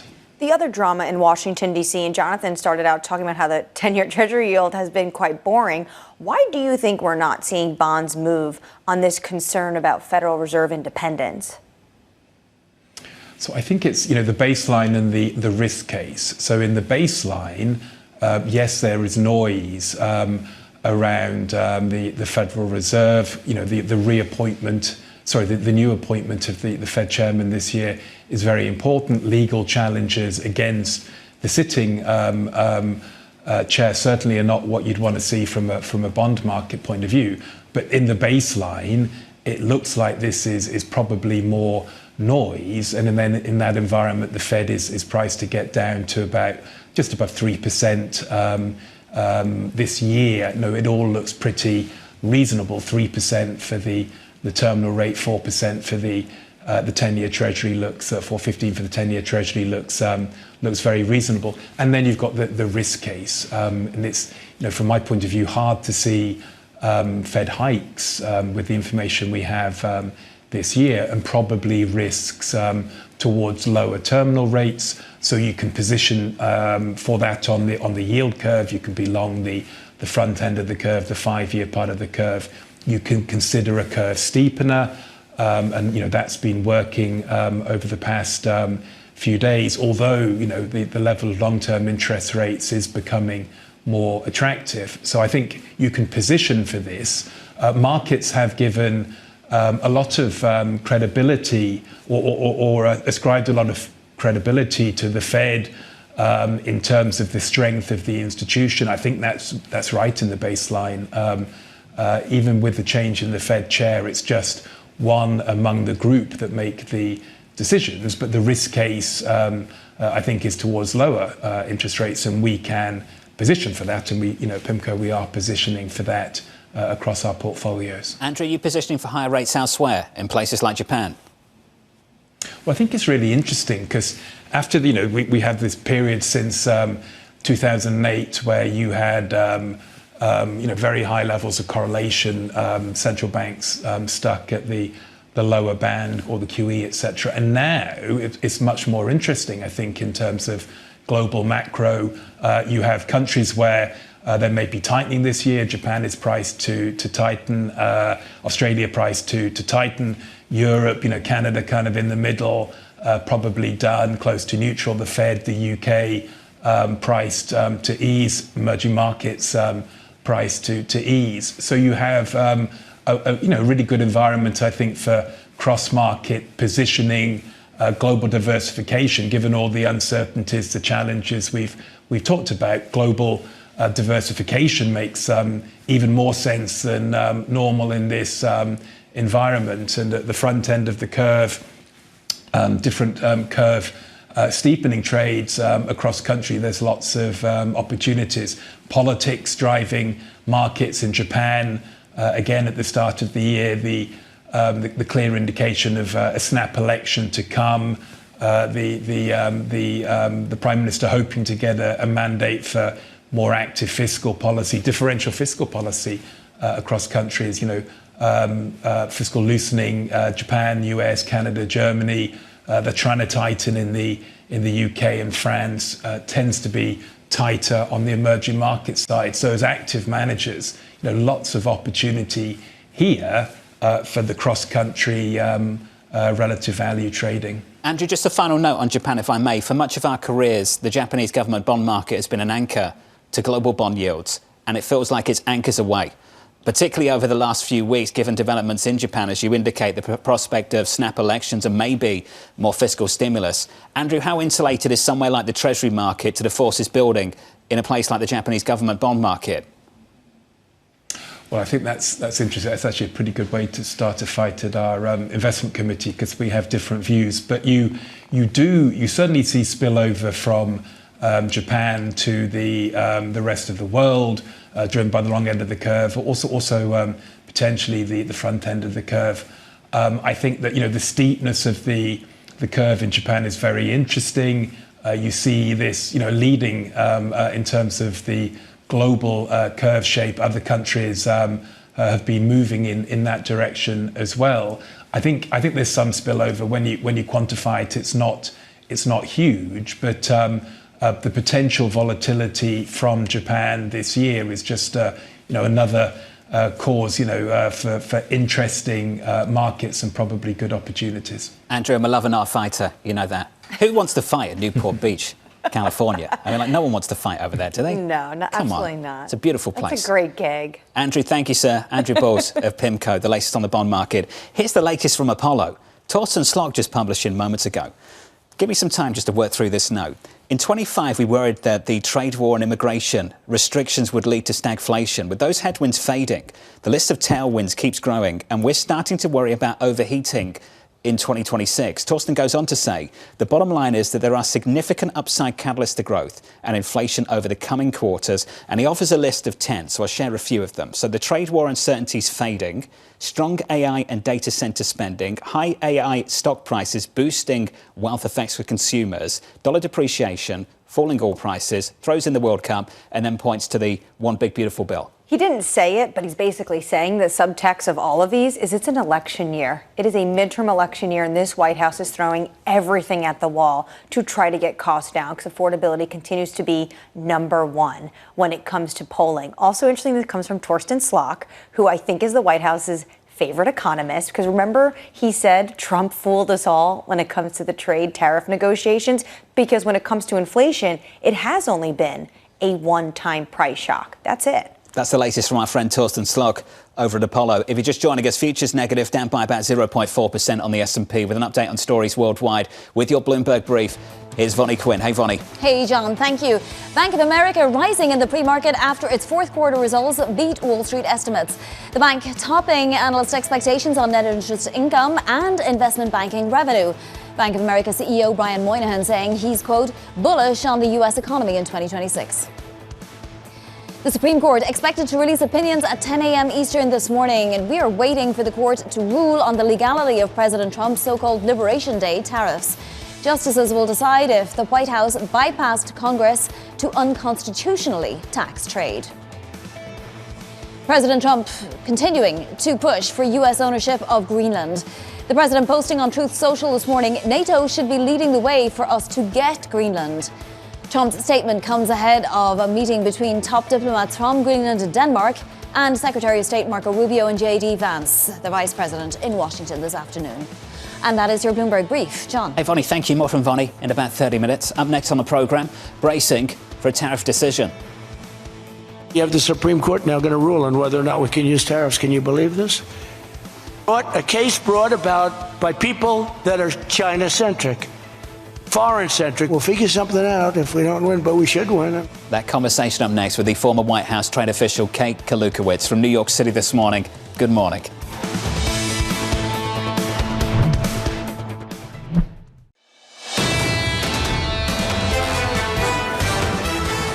Stocks are a little bit softer for a second day. We're down by 0.4% on the S&P. On the Nasdaq 100, down by 0.6%. Under surveillance this morning, bracing for a tariff decision. You have the Supreme Court now going to rule on whether or not we can use tariffs. Can you believe this? A case brought about by people that are China-centric, foreign-centric, but China-centric. I wouldn't want it if I was China either. You know, China's one of our biggest taxpayers right now. We'll figure something out if we don't win, but we should win. I mean, we should win. So here's the latest this morning. The Supreme Court's ruling on President Trump's Liberation Day tariffs could come as early as today. Bloomberg's Tyler Kendall joins us from Washington. Tyler, is today the day? Well, John, it might be, and some are pointing to the fact that the Supreme Court has already acted in an expedited manner, that today could be the day we get the decision. Plus, the White House has asked the justices to prioritize this, arguing that the current situation is jeopardizing foreign policy and ongoing trade negotiations, not to mention the billions of dollars tied up in them. The Supreme Court here is deciding on the legality of President Trump's tariffs imposed under IEEPA, the International Emergency Economic Powers Act, and they really have two questions in front of them. One, does the president have the authority to invoke IEEPA to impose tariffs? It's never been done before. It's typically used for sanctions. And two, if he does, did he invoke it correctly? Were the national emergencies that he declared reaching that legal standard of an unusual and extraordinary threat? In the case of the so-called reciprocal tariffs, he cited persistent trade imbalances. This is also setting the stage for a potentially very complicated tariff refund fight. As of last month, the administration recorded $133 billion tied to IEEPA tariffs alone. Our analysts at Bloomberg Intelligence say that if tariff refunds are issued, it will likely disproportionately impact apparel and toy companies. But, John, one thing is for clear. No matter how the Supreme Court rules, officials say that tariffs are here to stay. They could invoke more Section 232 tariffs over national security concerns or Section 301 tariffs over unfair trade practices. It's just that officials like to say that IEEPA gives them the most flexibility. Tyler, down in Washington, in the nation's capital. Tyler Kendall, thank you. The former White House trade official Kate Kalutkiewicz with this to say: in a loss scenario, President Trump's focus will likely shift to generating wins in existing agreements through stakeholder engagement and sector-specific investigations. Kate joins us now for more. Kate, welcome. This line from the president: we'll figure something out if we don't win. If they don't win, what does figuring something out look like? Well, I think what's exceedingly clear, including in the clip you just played, is that President Trump is not going to let these tariffs go. If the Supreme Court rules against him in his usage of IEEPA, he has a number of other tariff authorities that were just mentioned that he can use to impose the tariffs back up to the same levels. And certainly he signaled his intention to do that almost immediately. Do you think we can have a split ruling? How is the fentanyl crisis not a national security concern or a national crisis? Yes, that's a really important point. And I think we may well see a split decision if, in fact, the Supreme Court issues its ruling today. You'll recall that the president has imposed tariffs for a number of reasons. He likes to use them for lots of reasons, including Issues like the fentanyl crisis, the border crisis, those, of course, were the first IEEPA tariffs that he imposed after he started his second term. I suspect those may be a bit more safe, frankly, in a Supreme Court ruling, because, of course, the Supreme Court has ruled in his favor in the past that the border did constitute a national security crisis. So we may end up with a decision today that rules against certain tariffs, those imposed for trade deficits, and retains other tariffs. So it will be really important, I think, to take some time to analyze whatever the Supreme Court puts out before companies make decisions about what to do next. So let's look at the ones that potentially could be struck down today, the reciprocal tariffs. Does the president go back to the negotiating table with different countries, or does he just try to look at things that have withheld, going after sectors like he has with autos? I think it could be a mixture of both. And the sector tariffs, like the auto tariffs that you mentioned, and other sector tariffs on things like steel and aluminum, have provided durable leverage for the president to negotiate on tariffs. So those tariffs are not under discussion and they are not under threat. So they remain really important pieces of leverage for the president to go to trading partners and say, let's make a deal. In fact, the agreements that he struck with the European Union, Japan, and Korea and others have focused really more on the 232 tariffs than on the IEEPA tariffs. Those economies, of course, agreed to higher tariff rates overall on their goods to the United States. But I don't think the Supreme Court is going to impact that particular situation at all. Kate, there's another section, 338. Has it ever been used, and isn't it just as blunt as IEEPA? Could that also then have legal issues down the road? It could. We do have other authorities. 338 is one. There's another one called 122. These are authorities that the president's team has spent a lot of time contemplating. I think they are absolutely on the table for this Plan B scenario that the administration has described. Both don't have perhaps the flexibility that IEEPA has, which is why the president really prefers IEEPA. But they're absolutely tools that they could be used. 338 is tied directly to trade disturbances that happen to other economies. You'd have to go ahead and make cases. But I do think the president is willing to use these authorities that are untested. And as you point out, I suspect folks are thinking about how to challenge them if he does, in fact, use them. Okay, we've been offered lots of justifications for these tariffs. To raise money, we're certainly seeing the government raise a lot of money through them. The other issue, to bring manufacturing back home, well justified along certain sectors. I think we understand that issue now, and the president's done a lot to really highlight those problems. Kate, the bigger issue, though, I think, for the global economy was getting to China to change its economic model. This record trade surplus we've just seen through 2025, even with a massive drop-off in exports to the United States. Kate, why is it proving so difficult to get China to change? Well, I think that's because lots of economies like cheap goods. I think the president has said repeatedly, and I think is right, that if we are going to confront Chinese policies, it has to be done as a group of like-minded countries. This is why you see the president and the trade team articulating an initiative in these trade agreements on something they call economic security, which is usually policies geared toward China. The United States, I think, understands that it can only do so much to impact China. We have cut our trade goods deficit with China through these actions, but as you point out, China has found other markets to send its goods to. Unless and until other economies join the United States in imposing policies directed at China, I think China will continue to find markets. Kate, appreciate it. Thank you. Kate Kalutkiewicz, a strong take at the end there. And hollowing out the manufacturing base of Europe might be where this continues. But she's right. China will continue to dump wherever they can. They're going to find those markets, even though, to your point, there's been a massive drop-off on exports into the United States. Up next on the programme, we'll catch up with Stephen Kim of Evercore as the housing market weighs the impact of government intervention.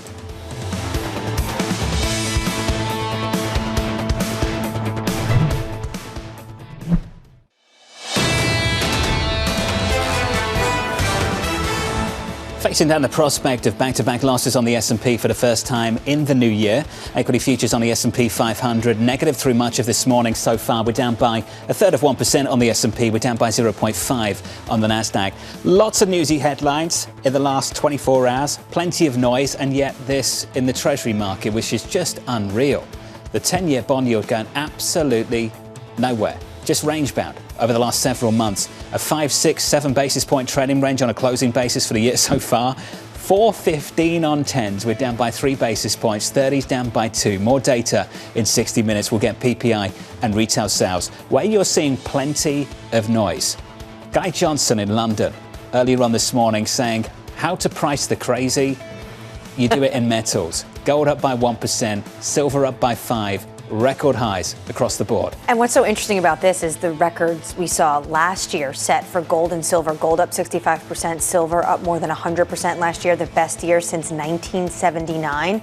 This is part of potentially the debasement. You're concerned about deficits. On top of that, you see factory orders in China. On top of that, you see the AI build out in the United States coming from a push from this administration as well as the tech companies. And you think this is a place to hide out as well as potentially used in the physical market. So why not? You just pile in. More records so far this morning. As we count you down to the opening bell, let's get you some single names as well with your morning movers. Here's Yahara. Hey, Yahara. Hi, John. As you said, plenty to get through, and including bank earnings. We start on a positive note with Bank of America. Shares are up 0.8% after it blew past estimates for net interest income. Trading revenue also coming in strong. And CEO Brian Moynihan saying that he is bullish on the U.S. economy, which of course is a meaningful signal from a bank so closely tied to everyday borrowers. Meanwhile, it's a different story for Wells Fargo. Shares are down 1.8% after it missed on net interest income. That and higher severance costs weighed on the quarter, leading to a profit miss. And this, of course, is a bank that is under transition after the Fed, of course, lifted its asset cap last year. So it's been slashing headcount to focus on areas like investment banking. So that is leading to some near-term pressures. And we end on Netflix with the media saga not over just yet. Netflix shares are up 1.6% on our reporting that it is making an all-cash offer for Warner Brothers Discovery as it aims to speed up a sale as this saga has grown increasingly contentious. Just this week, you had Paramount Skydance saying it was suing and that it was planning to nominate directors to the board. So Netflix trying to end this drama. John? Yahara, thank you. Appreciate it. Yahara noting some decent numbers out of Bank of America a little bit earlier this morning. The media call is underway.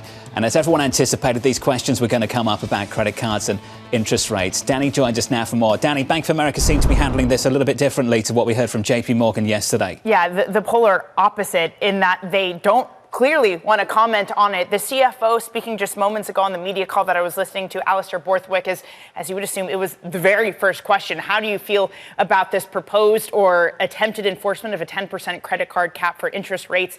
CFO Borthwick goes on to say, we're supportive of what the administration is doing around affordability. He goes through the Bank of America history, saying that we do things like trying to limit overdraft fees. We have various product suites to help Americans exactly with this, with affordability, and we are standing by the administration to help them. But on this specific issue of credit card caps on interest rates, they say it is firmly in the public debate arena and that the issues are well understood and nothing more to add. So clearly stepping away. I should say the second question they got was one on politics too, saying, are you ready to support clients in Venezuela for various oil projects? There, the CFO also decides not to engage, saying, yes, of course, we are willing to do whatever it takes to help our clients around the world, but it's too early to say anything on this. I should note that they got an additional question from our very own Paul Davies around just the health of the consumer. And the CFO very bullish on this, too, saying that all metrics tell us that the consumer is resilient, remains in great shape. No sense that they're borrowing more, savings are normalizing. In fact, checking accounts are growing over the course of the year. They're spending really well. So bullish on the consumer, bullish on consumer affordability, let's say, but declining to engage in the politics of the moment, John. Obviously, we'd prefer the alternative, but that's a communications clinic and how not to make headlines. Danny, thank you. Danny Berger there with the latest on Bank of America. On our radar this morning, President Donald Trump dismissing criticism from the JPMorgan CEO, Jamie Dimon, about the DOJ's probe into the Federal Reserve. I think it's fine what I'm doing. We have a bad Fed person. He was extended by Biden. And, yeah, I think he's wrong. I think it's wrong. He's done a bad job. We should have lower rates. Jamie Dimon probably wants higher rates. Maybe he makes more money that way. The president facing bipartisan backlash over the investigation that could complicate the process of replacing Fed Chair Jay Powell later this year. Elsewhere, Amazon looking to reduce what it pays suppliers ahead of a potential Supreme Court tariff decision. The Financial Times reporting the tech giant is moving to reverse some of the measures used to ease the impact of President Trump's levies. And finally, the Vice President J.D. Vance and Secretary of State Marco Rubio meeting with diplomats from Denmark and Greenland at the White House today to discuss U.S. demands for the territory. President Trump posting on Truth Social this morning, America needs Greenland for national security. And he's making the case in this post that NATO becomes more formidable and effective if Greenland is in the hands of the United States. Now, the Danes are going to show up and they're going to say, sir, there's a treaty dating back to the 1950s that basically we give you the right to come in and have a defense posture on Greenland. So this all feels worthless. But obviously, they need an off-ramp to keep the president at bay. And the president has made this point in his first term. So I imagine they would have been expecting this to come. One, they can say there's U.S. military presence there. Add on, bring more troops. We are happy for you to make this a fortress.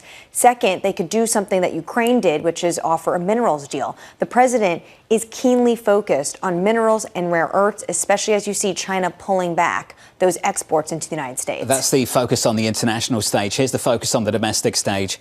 Affordability. President Trump ramping up his big push.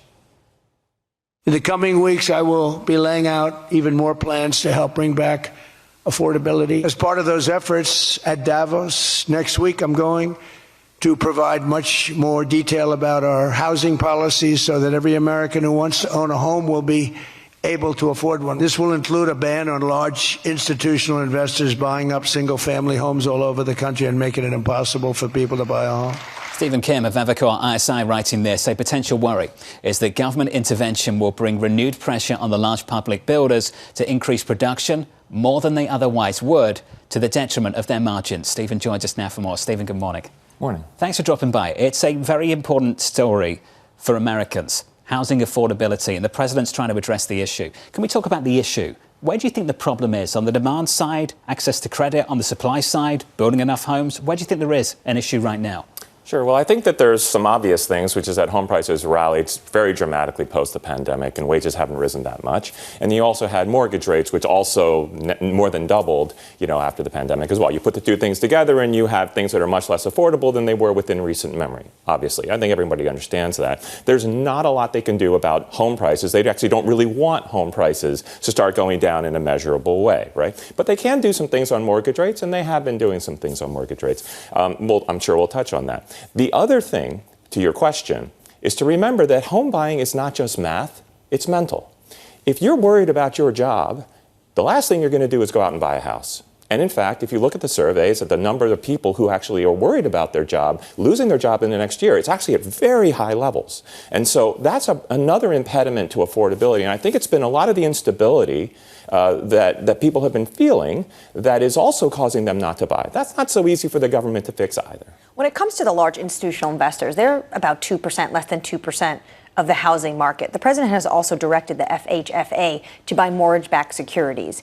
Is that helping? So one of them is not helping. The other one is helping. So the institutional investor angle is something that I think is more of a fiction than it is a reality. So I would sort of say that that's not something that you should think too much about. Although but psychologically, it sounds good to the everyday American. It sounds wonderful. Not necessarily going to make a big impact, but it will actually have a slight detrimental impact to the builders, the large public builders, who we estimate sell about 5% of their stuff to investors. So that's actually probably not a good thing for the builders, and it's kind of a nothing burger for the market as a whole. The mortgage rates, however, is a big thing for everybody. And so we've seen the mortgage-backed security purchases push down the mortgage-backed security spreads over treasuries by 20 basis points, a really big move, and it brought mortgage rates down slightly below 6% briefly.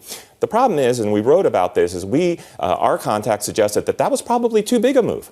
Other people were saying, it's not big enough. It could actually be 50 basis points. You could see that having the effect, but we're not so sure. The key issue is that $200 billion sounds like a lot, but if that's all you get and there's nothing after that, then it's not going to have that big of an impact. They've already been buying. Last year's about north of $230 billion.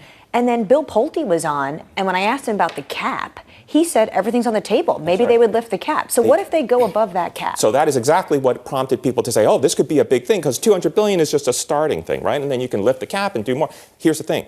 They have $200 billion in cash. That's where the cash is coming from to buy it. What about the next whatever? Let's say they do another $200 billion, they raise the cap. Where's that money coming from? You got to borrow. You got to pay interest, and you got to hedge that interest rate risk. Guess what? That's expensive. In addition to that, you got the Fed, you got the GSEs coming in. They're a big, voracious buyer, but they're existing MBS buyers out there, right? You're going to see probably the MBS buyers step back, so you could have more displacement than you actually have net addition. And that's another reason why you might not see the spreads come down as much as some people hope. So you're sympathetic, I'm sure, to the problem for investors right now. This sector's got a target on it.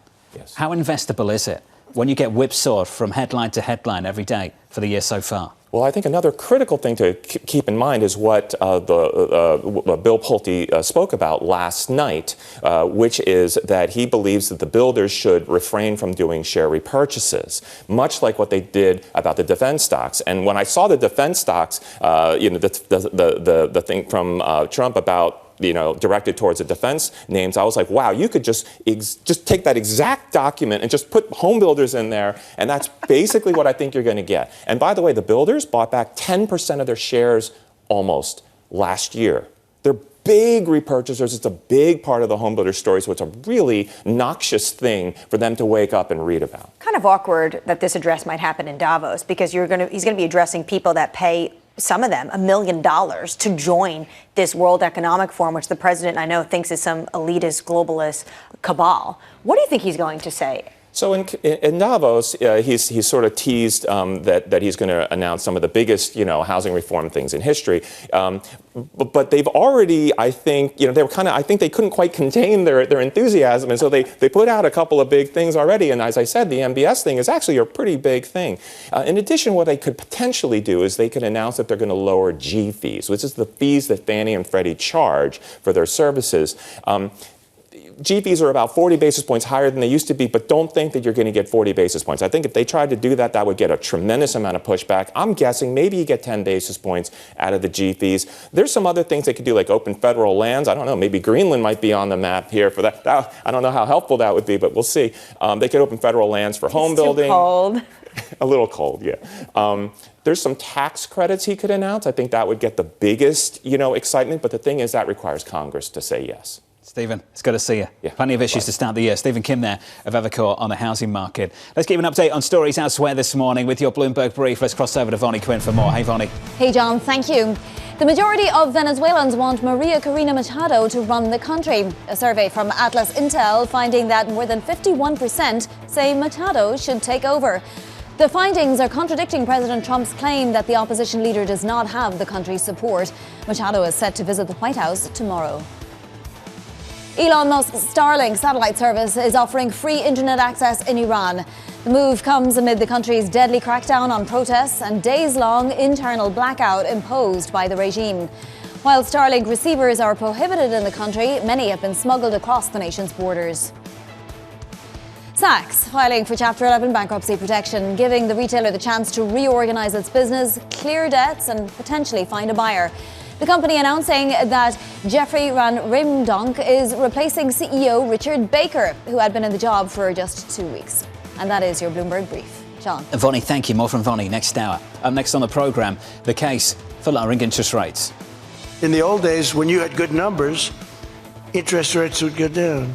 When you had good numbers, the market would go through the roof. That's the way we're going to make it again. Our growth potential is unlimited and could be much higher. We'll talk to David Kelly of JPMorgan about the difference between corporate credit and sovereign debt in just a moment. From New York City, good morning.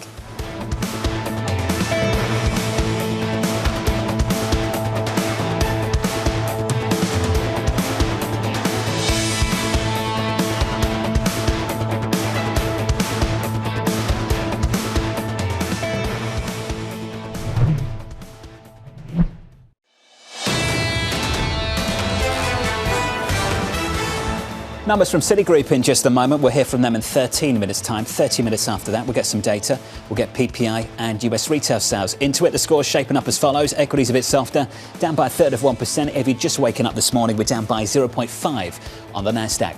Under surveillance this morning, the case for lowering interest rates. In the old days, when you had good numbers, interest rates would go down.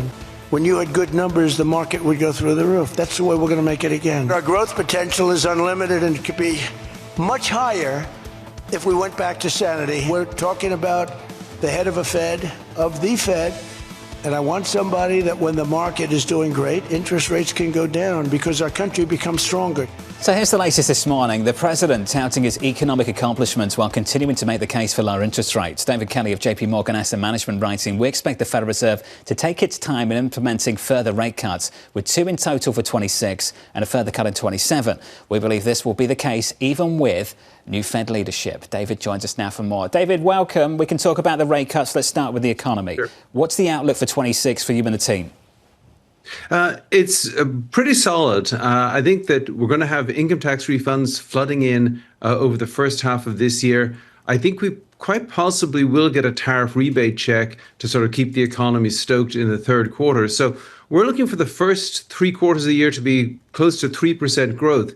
And then by the fourth quarter, I think things fade, and if Democrats take over the House and you've got divided government in 2027, I think you have slower growth. But I'm looking for about 2% growth, maybe more than that, maybe 2.5% growth for 2026, and then slipping down to about 1.5% growth for 2027. Well, let's round it up to 3 for 26. Let's work with some strong numbers, David. Let's say things are going to be great.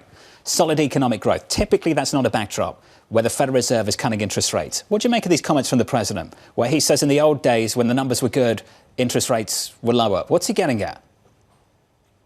Well, of course, you've got good numbers in inflation, good numbers in growth, and those two things have opposite effects on interest rates. But, getting back to your previous discussion, with your guest on affordability, why do we have an affordability problem? It is not because mortgage rates are too high today. It's because mortgage rates were way too low in the decade after the great financial crisis. If you look at the last few years of the 2010s, we had these super low mortgage rates. You get a mortgage at 3%. What did that do? It caused home prices to skyrocket. And that's the problem. And then when you get back to normal mortgage rates, and these are just normal mortgage rates that we have today, there's nothing unusual or inappropriate about them. The problem is the average person cannot afford to buy these really expensive homes, even with average mortgage rates. So the problem isn't the mortgage rates today, it is where the mortgage rates were before and what that did to home prices. David, following on Jonathan's point, the president talking about the old days. Are you saying basically what he's talking about is pre the great financial crisis? I'm going to dodge what it means by good numbers, because it's, I'm not going to try to parse that too much. What we know is What we know is that interest rates today are not particularly high. If you get super low inflation, and particularly if you get super low inflation, the economy goes into recession, then interest rates might come down a bit. But I think we're sort of obsessed with getting rates down to inappropriately low levels. I think that causes asset bubbles. And if you think about what's really cursed the economy over the 21st century, it's been asset bubbles. So let's try and avoid that. But you do think we're going to have 2 cuts this year? Yes, just about. It's a close call. I think that the Fed could give us 1 cut in the first half of the year. We'll have to see how that plays out. I think the decision by the Supreme Court on tariffs will be quite important in that. If the overall level of tariffs comes down, that should take some pressure off inflation, and that might allow the Fed to cut rates once in the first half of this year. And then right at the end of the year, I think you could get another cut in December if inflation comes back down to 2%, which we think it could by the end of this year. So if that all plays out, you might get 2 rate cuts this year. But the Fed's in no hurry to cut rates, and whatever the president does in terms of appointing a new Fed chair, the Fed won't be in a hurry to cut rates. So, David, the growth profile that you've described is decent growth for this year and a slowdown into 27. Now, the market, arguably, equities have been priced for that better growth profile for this year. In fact, the market's been focused on 2026 and better growth for quite a while. When does it start to pick up on your story, the next leg of things, which is the deceleration into 27? Well, I think this is a market that's very hard to depress. I think, over the years, because of embedded capital gains, because of money pouring in from 401ks, because of money pouring in from stock buybacks, you've just got a huge surge in demand for equities and not a lot of money coming out of the market.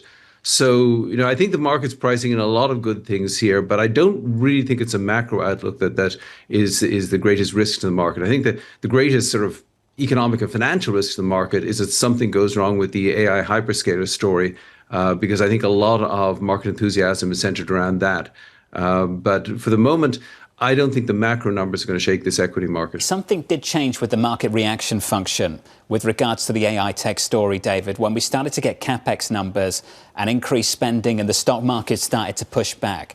How do you think the market's going to approach, investors will approach earnings season from the major tech players and those with exposure to this theme? Well, I think they'll want to make sure that, can companies actually afford to do this? Because there are questions about, if you go a few years down the road, are all of these companies, and I'm not going to mention individual names, but are they all going to be solvent? Because there can't be that many winners in the AI story. You've got like five, or even domestically, 5 big companies trying to chase after generative AI, and they can't all win. And there is a question at some stage about do some of them get into too much debt? So I think the market's going to be very focused on that story, and also sort of the circularity in terms of everybody's capital spending in the tech sector is somebody else's revenue. So that you can depreciate the capital spending, the revenues all go straight to the bottom line, and so it is. This huge flurry of capital spending is actually inflating profits in the tech sector. I think people are aware of that. David, is that an issue for 26 or an issue further out? I think it's probably more of an issue further out. The difference, I think, one of the biggest differences between now and the dot-com bubble is you do have massive cash flow from these hyperscalers, which can keep the party going, even if people have some doubts about the long-term viability of the party. But there's enough cash to keep it going, which wasn't the case back in the dot-com bubble. David, appreciate your time, as always. Thank you, sir. David Kelly there of JPMorgan Asset Management on the interest rate backdrop, the future of the economy and what's going to happen with AI. Now, he wouldn't name any companies, but I think for a lot of people coming into the new year, focused on the funding needs of one company, OpenAI, and whether we get some pushback for the year ahead. Gilles Loria basically is talking about how that's the litmus test for this entire trade of this entire market. OpenAI, how well will that IPO be received? You also have to think they have a lot of cash flow, but the president's basically saying that these companies might have to subsidize American consumers' electricity bills. Now, a lot of this is populist ideas going out to the midterm election, but if you're a tech company, you got to start thinking about that. And look, the president's got a curious take on interest rates. He seems to believe, based on those comments, that if the economy is doing better, we should be borrowing at lower interest rates. And of course, for a lot of people that follow developed markets, sovereign debt markets, that's not how things work. That's how, say, a corporate debt security would work.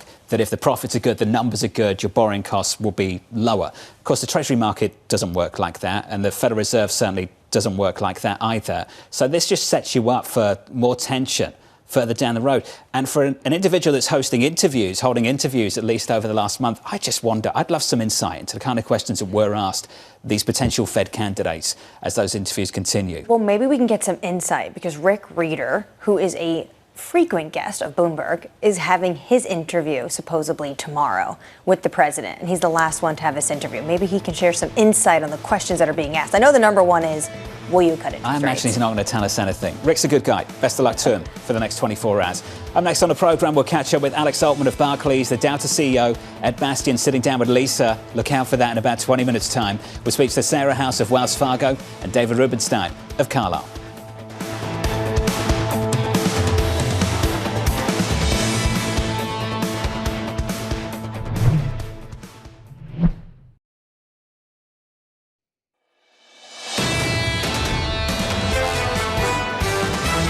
The next bullish catalyst, the earnings season. Earnings expectations for Q4, the bar is actually pretty low. The fundamental issue is really about earnings realization. This is a moment of pause. Maybe 2026 is not going to be as smooth as a lot of people are anticipating. There is still room to run here. This is Bloomberg Surveillance with Jonathan Ferro, Lisa Abramowicz, and Annmarie Hordern.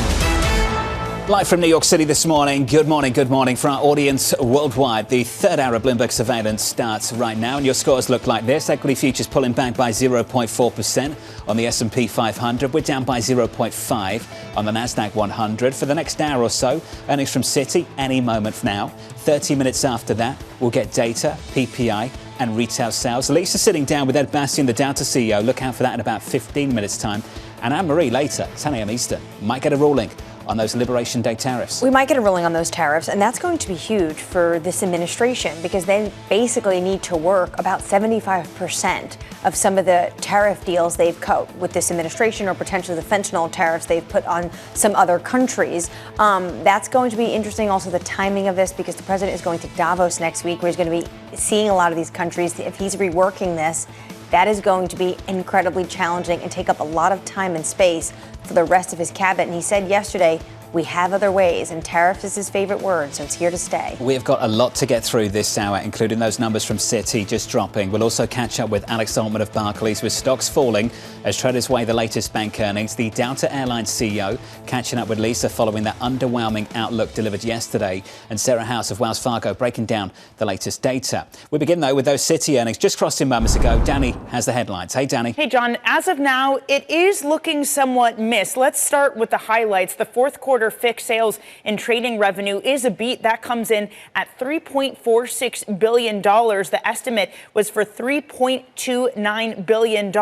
The equity sales and trading, that does come in light. Equity sales and trading revenue at just over $1 billion. The estimate was for $1.1 billion. We did have a warning from the CFO only a few months ago that the market's revenue would be in the low to mid single digits growth year over year. So maybe not a surprise that you do have a little bit of weakness there. It does look like the investment banking that is somewhat strong, $1.27 billion. It is aggressive growth that Citi is aiming for. The growth in the fourth quarter looks something like 84%.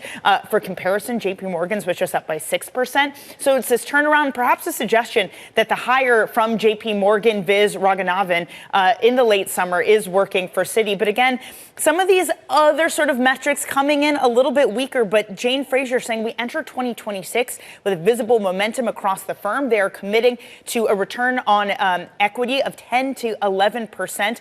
Total cost of credit is $2.22 billion. So that comes in lighter than the estimate for $2.5 billion. And let's just add into this the scoop from Bloomberg of a let go of about 1,000 people this week. Just to be clear, in order for Citi to hit its target, it would need to let go more folks and to get to that profitability target and to get some of its headcount targets. So at the moment, John, I have to say it is looking mixed. Maybe that's why we're seeing the market reaction you can see at the moment, which is unchanged. But they are seeing a lower level of severance in 2026. So maybe some of the employment picture will start to normalize, at least when it comes to the cost of that. Somewhat similar to what we saw from JPMorgan yesterday, Danny. Pockets of weakness, pockets of strength against a relatively high bar, given the rally we've seen in some of these names over the last year. Then we get to the call. And Danny, we know how this goes. The media gets on the call and they skip past the numbers and they go straight to the policy and the politics. What are we hearing elsewhere? Well, as we were talking about before, Bank of America flat out declined to comment. Wells Fargo, their CFO, indeed did decide to comment. John, I was looking at some of the comments he said. He said that the card proposal would affect a wide spectrum of people. It would have a negative impact from the threat of that. But just to be clear, as we had with JPMorgan and as we had with Bank of America, they are at pains to begin that answer by saying we support the affordability push, that it is an issue. The CFO saying families across the country have been having issues with affordability for some time, and we think about different solutions to combat the problem. But again, he goes on to say, as been pointed out, it would have a significant negative impact for credit availability for a wide spectrum of people, and a negative impact on economic growth, and a negative impact on the industry, too. So, John, we do have comments there, and as expected, they're not positive ones. Danny, thank you. More from Danny throughout this morning. Look out for Danny alongside Matt Miller in about 55 minutes' time. Rule number one of banking, never upset the person with their finger on the regulation. Absolutely. For Citi, I cannot wait to hear what they have to say in terms of the credit cards. Our Bloomberg analysis that Citi leads the group of cards representing 23% of loans. Can they even make money if the cap is under 10%? Citi this morning down by about 1/3 of 1%. Goldman reporting tomorrow. They're down about 0.4 of 1%. We'll hear from them and Morgan Stanley tomorrow morning. Look out for that. Here's a view on Wall Street this morning. Alex Altmann of Barclays writing, for the time being, investors will have to navigate the noise, upcoming Q4 earnings, and try to deploy capital into themes that should be agnostic to the whipsawing headlines. Alex, I'm excited for this. Tell me how to do that. Good morning. Good morning. So keep it really simple, as simple as possible. Thematically, as far as we as a team are concerned, there's one very obvious theme, which you can deploy in a lot of different ways, and that is the US-China decoupling. It's that simple. And that, I think, is going to be running and humming in the background. And at the center of that for us, of course, you've got topics like defense, you've got topics like commodity security, and just like US hegemony as well. And so anything within that, we're particularly focused on the commodity angle. We think this is like one of the most interesting themes that I've personally seen. Well, let's get into that. We're seeing it in metals this morning, and it's not just precious metals, gold, silver. You're seeing it in copper, in tin. Does that speak to the kind of things you and the team are thinking about? Very much so. So look, we've seen a precious metal rally, and that is obviously to do with debasement and de-dollarization, all this kind of thing. Industrial metals is kind of something which we pivoted to quite hard in the fourth quarter of last year. And the reason is because of that decoupling. And just to give you the exact summary in its simplest form, US and China used to codepend on one another, or still do codepend on a lot of resources. If we're moving to a world of decoupling, and we're in a sort of a détente right now up until the Taiwanese elections at the beginning of 2028, we've effectively got 2 years for these countries to secure as much resource as possible, not just physical demand, but also just the line of sight on future supply. And what's really important about that is at the moment, the US is relying on over 50% imports on about 47 critical metals and resources. So it's not just rare earths, it's everything. Copper, lead, lithium, electrification systems, aluminium, everything. If that is your base case, then can we see more noise when it comes to geopolitics? The president a week ago, or a little more than a week ago, captured Maduro. He's now talking about Greenland. And let's not exclude Ukraine as well. Massive on critical minerals and resources as well. So yes, I think a lot of the foreign policy decisions are being driven by those two factors, by defense and commodity security. Does this have to do with the AI trade and building out data centers, or is this to increase the availability of these minerals and metals we need for our military? Well, I think it's both of those. And on top, if you just want to run an economy, if you just want to build infrastructure, if you want to build roads and bridges and electrification of grid and modernize your entire economy, you need access to critical minerals and metals. And of course, people talk a lot about the AI narrative when it's an important incremental demand for copper, but we're talking about maybe 5 or 6% of global demand is coming from AI data centers. China is accounting for 60% of global copper demand. Let's finish on the price of the story. So some of those metals are already trading at all-time highs, gold, silver, copper. In the bank sector, we've seen some record highs in that sector as well. And they've gone into earnings season following a massive rally, and we've seen some pushback from earnings season. I just wonder if you're taking any early indicators from the way the stock has behaved in response to the earnings we've seen in the last 24 hours. Specifically in the financials? The financials, yeah. I mean, I think you've obviously got this noise around the credit card data, which you guys have already covered. Against that, you've also got to consider there's still a question mark about what's going to happen within the ECM world in 2026. There's also going to be a question around the state of the consumer in 2026 as well. Most people are of the view that it's going to be a very robust backdrop still for the consumer. But let's not forget, we've talked about this a lot in the past, we're still in a K-shaped recovery. There's a large number of consumers that aren't in good shape, and we have to consider those as well when talking about consumer finance. In some ways, does it make it easier to trade small caps, to be invested in small caps because they're not the target of some of the headlines to start the new year? So we've been, as a team, very bullish on small caps since around about July of last year. We're beginning just to sort of temper that enthusiasm just now. And what's changed? Just the rally? Well, the positioning. So positioning was a big driver of our view back in the summer when basically we had record shorts by hedge funds and asset manager. That's now completely closed and actually has moved back to a net long. It's not crowded by any stretch. And one of the big beneficiaries of small caps right now is a combination of the OBBB and also the fact we have to think about AI beneficiaries, i.e. low margin companies that actually can start to get the benefits of AI productivity as well. So there is still a positive small cap story. But from the positioning dynamic perspective, we have to respect the fact it's changed. Is it fair to say that trade, though, is no longer dependent on lower interest rates? That something did click in the last several months that was away from the Federal Reserve story? In terms of trade? The fact that we had small caps rally as hard as they did, even though basically the rate cutting cycle is now stalled? I would definitely say there's been a tariff temperament dynamic that's been at play in small caps as well. And of course, we're going to get the IPO announcement from the Supreme Court any day now. And I think that decision will also plot the path for small caps in the near term too. Is that a market story, the Supreme Court decision? Because Annmarie's asked this question continuously and had a lot of pushback, I would say. Basically it goes something like this. Yeah, meh. Basically, what's going to happen is they'll find another way and it doesn't really change anything. So that's really the question. The question is not about whether it's a market dynamic or not. The question is, does the president want to use this IEPA SCOTUS ruling as an off-ramp in a year where he really wants to win the midterms. And you can see a lot of the domestic policy announcements that have come through from him over the past week, and these frenetic headlines have been about affordability and helping the middle class. And so would actually a tariff rollback, and we've already seen some of that, right, whether it's furniture and kitchen cabinetry, stuff that was supposed to kick in and didn't, is this all part of a let's call it a one-year hiatus in order to try and improve the affordability dynamic of Americans and then kick the tariff narrative back in? That's not my view, just to be very clear. Sure. I think that the president... So blame the Supreme Court. Right. I think the president likes tariffs. I think he likes winning. I think he likes using it as leverage in part of the foreign policy. However, there is still a narrative out there that there is an off-ramp that could present itself. A lot to think about in a week and year ahead. Alex, thank you, sir. Good to see you. Thank Alex you. Altmann there of Barclays. Let's get you an update on stories elsewhere with your Bloomberg brief. Let's cross over to Vonnie Quinn. Hey, Vonnie. Hey, John, thank you. Citi out with its fourth quarter results, reporting FICC sales and trading revenue that beat estimates. CEO Jane Fraser saying the bank is entering 2026 with visible momentum across the firm and committing to a 10 to 11% return on equity. Robotics startup Skilled AI is being valued at $14 billion in a new funding round.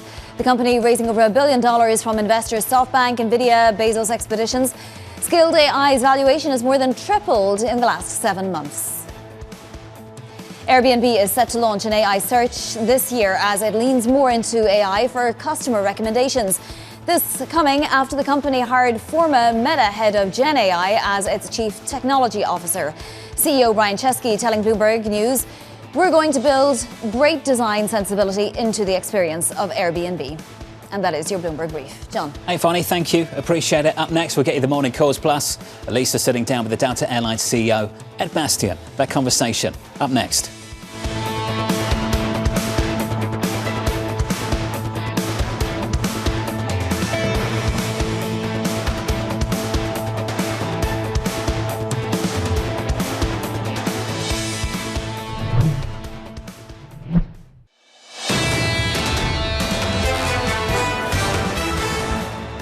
This is a market that's very hard to depress. There's money pouring in from 401ks because of money pouring in from stock buybacks. You've just got a huge surge in demand for equities and not a lot of money coming out of the market. The greatest sort of economic and financial risk to the market is that something goes wrong with the AI hyperscaler story. But for the moment, I don't think the macro numbers are going to shake this equity market. That was David Kelly of JPMorgan. Here's the equity market this morning, just slightly softer, down by 0.4%. That's the price action. Let's get you some morning calls. Goldman raising its price target on Halliburton, highlighting improving international confidence and value from Venezuela. Your second call from Citi, raising its target on BNY Mellon, citing the firm's strong outlook. And finally, UBS downgrading Rivian to sell, calling expectations for its latest vehicle launch elevated. Looks like a nice car, to be honest with you. Anyway, more on that later. Another time, another day, another week. Saw one yesterday. Got stuff to do. No, the new ones are cool. The new ones are very cool. Yeah, it almost looks like a Range Rover of the 90s. It's like a smaller version. Anyway, Rivian's down by 3%. Let's turn to the airlines. Delta, the first to report fourth quarter results. Lisa is at Delta's headquarters in Atlanta, and she joins us now with a special guest. Hey, Lisa. Hey, John, thank you so much. And we do know your obsession with Rivian and expect you to be driving one. I am here in Atlanta, Georgia, with the CEO of Delta, Ed Bastian, here alongside me after that earnings report yesterday and that projection of 20% earnings per share growth in 2026. Now that you've had a day to digest, have you been surprised by the market's reaction and, frankly, by the lines of inquiry that you got yesterday? Not really. First of all, thank you for coming down. It's great to have you on our campus down here in Atlanta. There were a lot of expectations. We have a lot of momentum in our business. And as we're going into the year, we've seen the first part of the year, the momentum picked up yet again in the early days of January. And so as a result of that, I think our investor base was curious as to whether they see that momentum continuing to build, continuing to flatline, to bop around a little bit. And we just finished a year where we saw some pretty significant challenges, whether it was the Liberation Day impact on consumer sentiment, shutdown of the government and the airspace in the latter part of the year. So we wanted to make certain we had a little bit of wiggle room, some caution as to how we thought about, projecting the year out. And so I think there was more inquiries to just how much caution is there and what could great look like, right? And so I think that's more of what we saw. So we'll get into what great could look like. Let's get into the caution and some of the things that are less foreseeable, including a proposed 10% cap on credit card rates. And it raises this question about the loyalty program at Delta, considering the fact that American Express and the partnership there contributed something like 14%, according to my calculations, of the revenue growth over the past year. I'm just wondering, how big of a hit is this? Have you started to map that out at all? I think it's early. I think it's premature. Listen, that's not our business. It's the financial services world and the banking climate. I think the banks that have already come out and spoken about it are expressing a tremendous amount of concern. So I understand it would require legislation, is what I'm told. And we know the challenges of getting anything through Congress these days. I also think the knock-on effects are pretty significant when you think about what seems to be maybe a good idea to help the lower income strata, give them some income tax or not income tax, some interest rate relief. The reality is it's going to eliminate their ability for credit, and it's going to freeze up tremendous amount of credit lines that the banks aren't going to be able to afford to provide. So, I'm not. It's not my business. Of course, we're going to work closely with American Express. The second factor is that Amex is a premium card provider, so that's really not the income level that we focus on in our business. At the same time, there is a sense that that's a growing part of the revenues. We saw an 11% increase in the contribution that this particular aspect made to Delta's revenue. So I just wonder, how much do you expect that to grow, all things being equal? We're expecting high single-digit growth. In the current year, we've been seeing double-digit growth for the last several years, and it's a really important part of our business model. But I don't think it's something that we look back and start getting concerned. I think this idea has a lot of roadblocks and obstacles ahead of it. One thing that you said in an interview with a colleague talking about what could great look like is that effectively all the growth that you've seen so far has been from the premium cabin, not from the main cabin. Why do you think that is? Is it because of just incredible strength at the premium end, or is it because of weakness in the main cabin? I think the main reason is the demand set for the premium seats and the premium product that we offer is continues to be at a record high. The more we look at the health of the consumer, we talk about the K. We're at the top end of that K in terms of who our consumer is. And when you have a high demand set, that's what drives pricing strength, and that's what drives the growth that we've seen over the last several years. That said, on the main cabin, it's still a big part of our business. It's what pays the bills, I'd like to think of. And as we see some of the rationalization that's occurring, because you have a lot of lower-end airlines with low-end seats, too many seats chasing still, enough low-end consumer demand, that space is where a lot of the rationalization, and you see it in the industry currently, as that backdrop continues to get into a healthier environment, because all those airlines have to find a way to earn their cost of capital, or they're not going to be around. And so as a result of that, whatever happens there, we will benefit from that, and we'll keep that premium demand set growing. So we're not growing in that space, but it'll still be a good one for us in terms of improvement. You've talked about consolidation in the lower end of the industry and how you expect this to be a pretty big year of that as people try to justify their existence and survive. Would you play in that in any way? Would you make any acquisitions? We're not going to comment on that question, but when you look at who Delta is, you can answer that question for yourself. Well, I guess that the other question is, how much is the growth going to come from organic versus inorganic? Is there sort of a plan, especially given how much you've reduced leverage, to really increase by acquisition some of your capacity? Well, when we look at that growth for us, international is a big part of our growth strategy. And we announced yesterday a big new order for the Boeing Dreamliner. We're very happy about that, excited about that. People think about our industry. They come to me, they say, where's the future for travel going to come from? We're 100 years old. It is international. When you think about only 1 in 5 people in the world have ever stepped foot on an airplane, that means you have to go new places, you have to find new opportunities to grow and expand, and that's going to be the statement of the second century of flight, I believe. It's about making the world a much more connected place than it is today. This comes at a time, the international travel growth, that the rhetoric between countries has been incredibly heated and more about putting up walls. Are you concerned that that could have consequences and put barriers when you talk about the international travel and the growth that you're seeing in that sector? There have always been walls. There's always been in politics. There's what we look at the world today. We know the one thing that really does unite the world is when you can actually travel and see and experience and get to know people, and you bring the countries physically closer together. So yes, it's not going to be a straight line up. You know, in this business, we know there's a lot of turbulence in the sky, not just in the business model sometimes, but when we actually do physically get connected back together and the world start to become a closer place, that's where real opportunity sits. You're talking about the demand so far this year, and you've seen, I believe, record demand so far in the first week and a half of January. I'm just wondering, is it mostly still coming from premium? Is it equal across all tiers? Is it also in economy to the same degree that you're seeing in terms of the robust interest at the top end? It continues to be at the top end. It continues to be in business. We're seeing double-digit growth in business at the start of the year. We had our largest weekly sales in our history just last week, up double digits over the same week a year ago. So if this demand set continues, we're going to have a great year. So I have to end with this because my colleagues asked me to do this. The lounges, the regular lounges, not the Delta one, they're getting really crowded. How are you going to manage that, considering that a lot of people have complaints about that? Well, we've been experiencing that for the last handful of years, and it's a problem with no good deed goes unpunished. You know, you build something great, and everybody wants to be in there, and there's doesn't feel as exclusive any longer.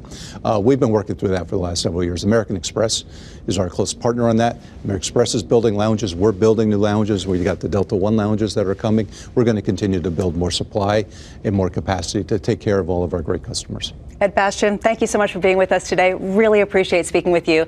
John, I'll send it back to you. And I did get that in. Ed Bastian, the CEO of Delta, saying he is going to address that lounge issue. I got one more, Lisa, just one more.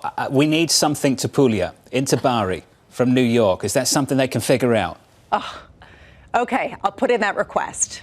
Thank you, Bramo. Thank you very much. Thank you. Lisa with the latest on the ground at Delta Airlines. Wouldn't that fix things? They've got a new route into Sardinia as well. I wonder if that has to do with, everyone's so excited about Sicily coming after the series White Lotus. There is someone, though, that is traveling direct to Bari.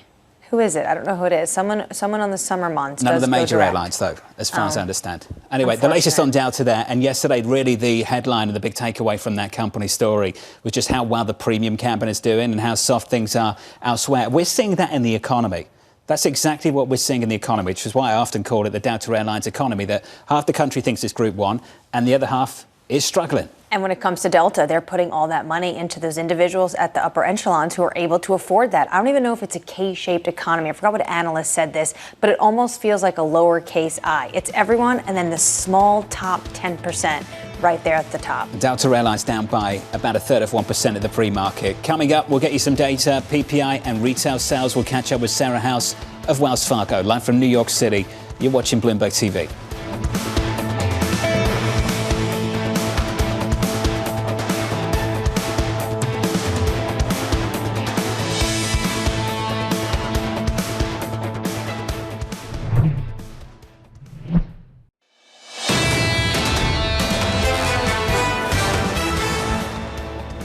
Yeah, but in about 60 minutes away, equity futures on the S&P 500 negative by 1/3 of 1%. On the Nasdaq 100 down by 0.4. On the Russell, we're down by 0.2 of 1%. Economic data seconds away. We'll get another read on inflation with PPI and a look at retail sales in America as well. Going into that in the bond market, yields still range bound. 10s at 4.1556. Bond yields lower by, let's call it 2 basis points on 10s. On 30s, we're down by 2 to 482. With the latest data, let's cross over to Mike McKee for more. Hey, Mike. Good morning, John. Well, we'll see if we can't move the needle a little bit for the equity markets, with retail sales coming in up 0.6% after being flat. That's the headline, flat in the month of October. These are November numbers, so we're behind, remember, because of the government shutdown. Ex-autos up 0.5% after 0.4 gain, and ex-autos and gas up 0.4 as well. The control group, which is what we really care about, up 0.4%. That's down from a 0.6 gain, revised lower for the month of October. The PPI numbers are not out yet. They're slow to come out. Here we go. Producer price index increased 0.2% in November. Now, remember, these are September to November numbers because there were no October numbers, just like with CPI. The PPI for the year, let's see if we have an annual basis number, 3%. for the 12 months ended in November. And that's the headline. Now, if you want to take the core, which we usually consider the ex-trade one, the index for final demand, less foods, energy, and trade services up 0.2% in November. And for the year, up 3.5%. That is the largest 12-month increase since rising 3.5% in March. So on the basis of the PPI annual figures, it looks like you're not going to be cutting interest rates anytime soon. And with relatively strong retail sales, it seems like inflation is still going to be on the menu. Mike, as you indicated, somewhat dated data, but are we getting a decent picture of the momentum we had into year end and into the new year, a decent picture of the overall economy? Well, probably not in terms of the data that comes in for the overall economy, but it gives us a direction. The January meeting, they've already said they're probably not going to be cutting, and I would assume that this kind of data seals that. And then they'll have 2-3 more reports on all of these things before the next meeting in March. So they'll have a much cleaner read by the time we get to the end of the first quarter. Just quickly here, motor vehicle sales were up by 1%. Sales of parts and cars, furniture down 0.1%, building materials up 1.3%, groceries up just 0.1%. And remember, we saw in CPI that the grocery price indexes went up. So since all this is calculated on a dollar basis, that's kind of interesting. Gasoline sales up 1.4%, clothing stores up 0.9%, and department stores flat. Department stores down 2.9%, general merchandise flat. This is November numbers, so these would have been the Black Friday numbers, and they don't seem to be as good as you might have hoped for that period of time in terms of holiday gifts. Might just stand by. I'll get to some of the price action. I want to come back to you in just a moment. We'll talk about the Federal Reserve. Equity futures off the back of all of this, pretty much unmoved. We're a little bit softer going into the opening bow. That's where things stay. In the bond market, looking across the yield curve, 2s, 10s, 30s, yields were lower, still lower by a basis point or two across the curve. And in foreign exchange, bit of a snooze for euro dollar, just about unchanged on the session at 116.45. Mike, let's park the data and park the price action. I wanted to talk to you about the universal pushback we've seen to developments around the Federal Reserve over the past few days, to see all these central bankers sign on to the same note. What was your reaction to that, Mike? I think central bankers are looking at this from the point of view of what's good for themselves is having the Fed be independent and not under the control of any politician, because if the Fed is moving interest rates around, it's going to affect people's currencies, and that's going to affect their economies. So they have a vested interest in this. It's interesting that Neil Kashkari, in an interview with the New York Times that's just out, says that Jay Powell was right, that this is about monetary policy, the president's efforts, and that Powell explained the situation accurately. Kashkari saying he doesn't see any impetus to cut in January. And we might also mention the little bit of other news. French Hill, who's the chairman of the House Financial Services Committee, on with us quite often, says he anticipates that Jay Powell will not come up to the Hill to testify for the House and Senate in what we call the Humphrey Hawkins testimony because of the president's investigation. There's some tension building, let's put it that way, Mike, and it has been building over the last year. Mike McKee on the data and on the Federal Reserve. A lot of foreign central banks signed up to a letter to defend Chairman Powell and the independence of the Federal Reserve. That's on independence, but these central banks are still accountable to the governments that they're in, the countries that they are placed in, located. And this was interesting in watching how this played out in New Zealand. The Prime Minister came out with a note. Now, the New Zealand Central Bank governor signed up to that very same letter, and this is what the Prime Minister had to say. The RBNZ has no role, nor should it involve itself in US domestic politics. We remind the governor to stay in her lane and stick to domestic monetary policy. Basically saying from the Foreign Affairs Minister, do not wade into another country's domestic politics. He put it pretty bluntly, stay in your lane. But you also have to imagine, this is a smaller, export-heavy economy. They don't want to get in the crossfires of what's going on with this president, potentially as they're dealing with trade issues. So it's interesting that a lot of these central bankers seemed excited to sign up for this list. It was a very long list. The ECB was on there, the Swiss National Bank was on there, but this is one economy, one place when the Foreign Affairs Minister is saying that is not your role. this is my role to deal with the United States. You shouldn't have signed up for it, and is actually getting a little bit of a talking to publicly about it. You might be independent, but you're not unaccountable. And I think a reminder coming out of New Zealand overnight. Sarah House of Wells Fargo joins us now to talk about some of this economic data. Sarah, welcome. I was talking to Mike McKee about that. Getting a picture for the momentum we had coming into 26. What does this economy look like? Yeah, so I still think we have some decent momentum. So not nearly as strong as what we were looking at a year or so ago, but you're seeing that consumers are out there still spending. So I think the underlying pace of income growth has been a bit of a challenge with just the jobs market slowing, but you still have transfer payments. And at the end of the day, consumers still have their jobs, even if you are seeing a more sluggish jobs market. So we're seeing that filter through in spending. And while I think you're seeing some underlying inflationary pressures begin to dissipate, it's only happening gradually, as we saw with the PPI numbers this morning. The disinflationary momentum is a story for a lot of people, Sarah. We had Citi on the programme earlier on this morning. Veronica Clark's making the argument that the disinflationary momentum is going to be so strong it will reopen the door to rate cuts later this year. In fact, the Fed will be able to cut 3 times. Where are you on the same argument? Yeah, so I generally agree. So we have 2 rate cuts in our forecast with, I think, further disinflation, or at least inflation resuming its descent, part of that story. And even if we're not getting all the way back to 2% this year, I think the directional progress will encourage the Fed to move towards a more neutral stance when you still have lingering concerns about the jobs market. So even with December's edge back in the unemployment rate, it's still up over the past year. It's really up over the past 3 years. And so you combine that with just the questionable pace of job growth, where really we're seeing hiring at more or less a standstill. I think there's enough to make the Fed cautious to return policy to, I think, a stance that they are decidedly believing is closer to neutral. So a lot of questions about where exactly that is, but I think most committee members would say we're not quite there yet. McKee noted a number of times that this was November's numbers. What do you take from the fact that the data feels so outdated at this point? I'd say some data is better than no data, and even late data is better than holes in the data. So I think it's helpful in that regard. But I think there's still questions in terms of how robust this data is, just given sampling periods shifted, survey response rates potentially obstructed by just the interruption of the normal course of procedure.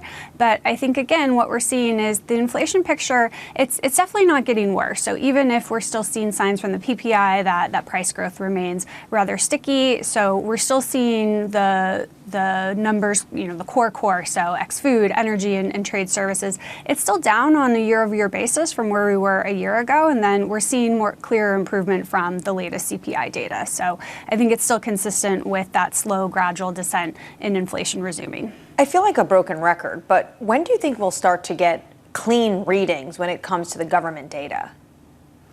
Yeah, so I think it's going to be closer to March, and particularly when it comes to the inflation data, where you have some of the seasonality issues to get through, not just the shutdown. So you're just in a very noisy period for the inflation picture.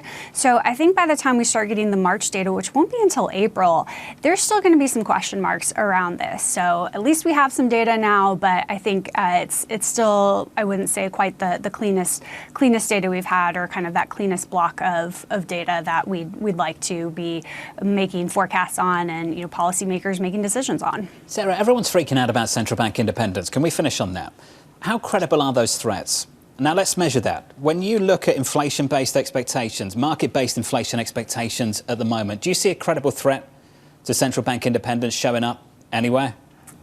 So I think it's difficult for markets to price that in right now. So I think we've seen, obviously, the pressure ramp up. But at the end of the day, we still have a 19-member committee. And so I think until you see a much bigger change in that committee, you're going to see policymakers, as we've seen Powell say time and time again, they're going to put their head down, do their job. That's the best way that they can demonstrate that independence. And I think as long as we're seeing that play out, you're not going to see a lot of that in markets, even if I think it is in the back of a lot of market participants' minds. Without a doubt. Sarah, thank you. Sarah House there of Wells Fargo. Not to underplay the seriousness, the nature of the kind of conversation we're having over the last few days, but ultimately, if you look at the market's judgment of how credible these threats are.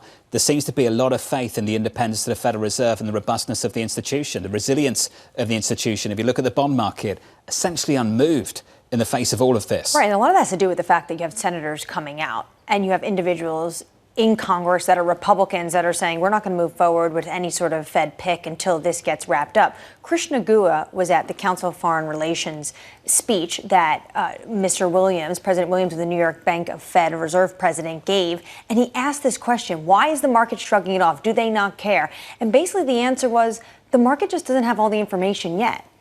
The Fed is still independent right now, so the market is just pushing this forward, pushing it off to something else, until they actually have that credibility really seriously questioned. 10-year bond yields right now 4.15, down on the session by 2 basis points. With an update on stories worldwide this morning, let's cross over to Vonnie Quinn for your Bloomberg Brief. Hey, Vonnie. Hey, John. Thank you. So recapping that data we got moments ago, PPI inflation coming in higher than expected for November, rising 3% year over year. That compares to estimates of 2.7%. Month over month, numbers were unchanged for prices, excluding food and energy. U.S. retail sales as well came in higher than expected, rising 0.6% from October, compared to the estimate for a 0.5% gain. Amazon is looking to reduce what it pays suppliers ahead of that potential Supreme Court tariff decision. The Financial Times reporting the tech giant is moving to reverse some of the measures used to ease the impact of President Trump's levies. In sports, Mike Tomlin has stepped down as the head coach of the Pittsburgh Steelers. Tomlin had been in the role since 2007 and was the longest tenured head coach in the NFL. He won Super Bowl 43 in just his second year, but failed to win a playoff game across the team's last 7 appearances. In his 19 years, he never finished a season with a losing record. And that is your Bloomberg Brief. John. Bonnie, thank you. Thanks for this morning. Up next, we'll catch up with the Carlyle co-founder and co-chairman, David Rubenstein. Plus, Yahara Arnott with your morning movers. Traders digesting earnings from Wells Fargo, Bank of America, and from Citi.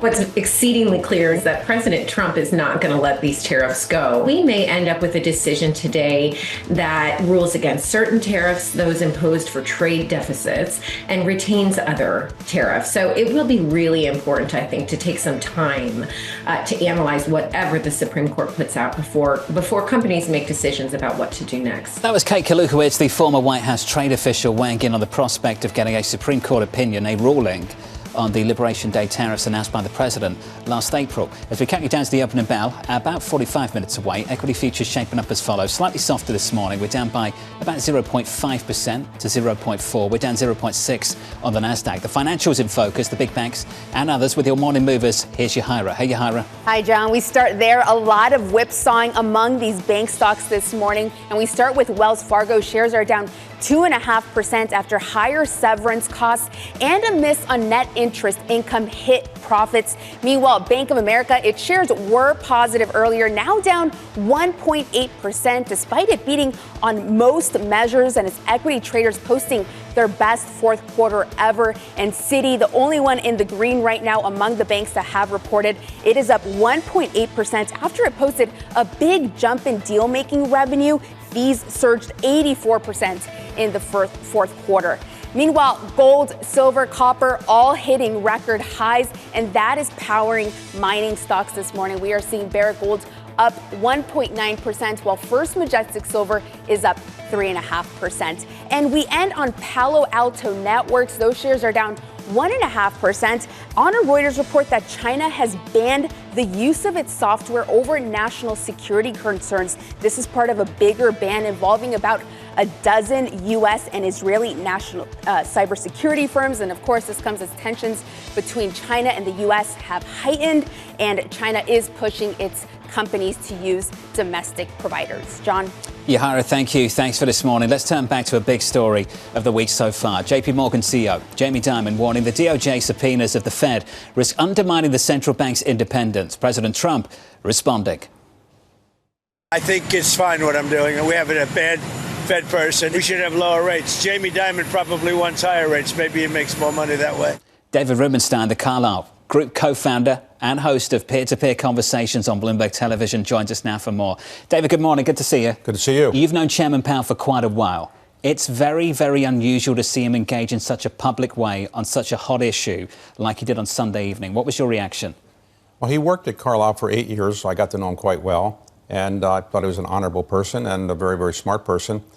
For several years, he did not respond at all to any of the complaints that President Trump has had about him.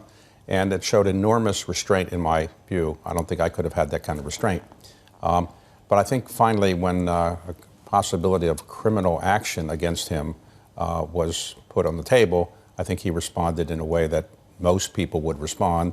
I think anybody that has that kind of threat over them is going to probably respond. I think when President Trump had threats of criminal action against him, he responded publicly, and I'm not surprised that Jay Powell responded that way, and I'm sure I would respond that way if something like that happened to me. In your opinion, do you think there is a genuine threat to the independence of the Federal Reserve, a credible one?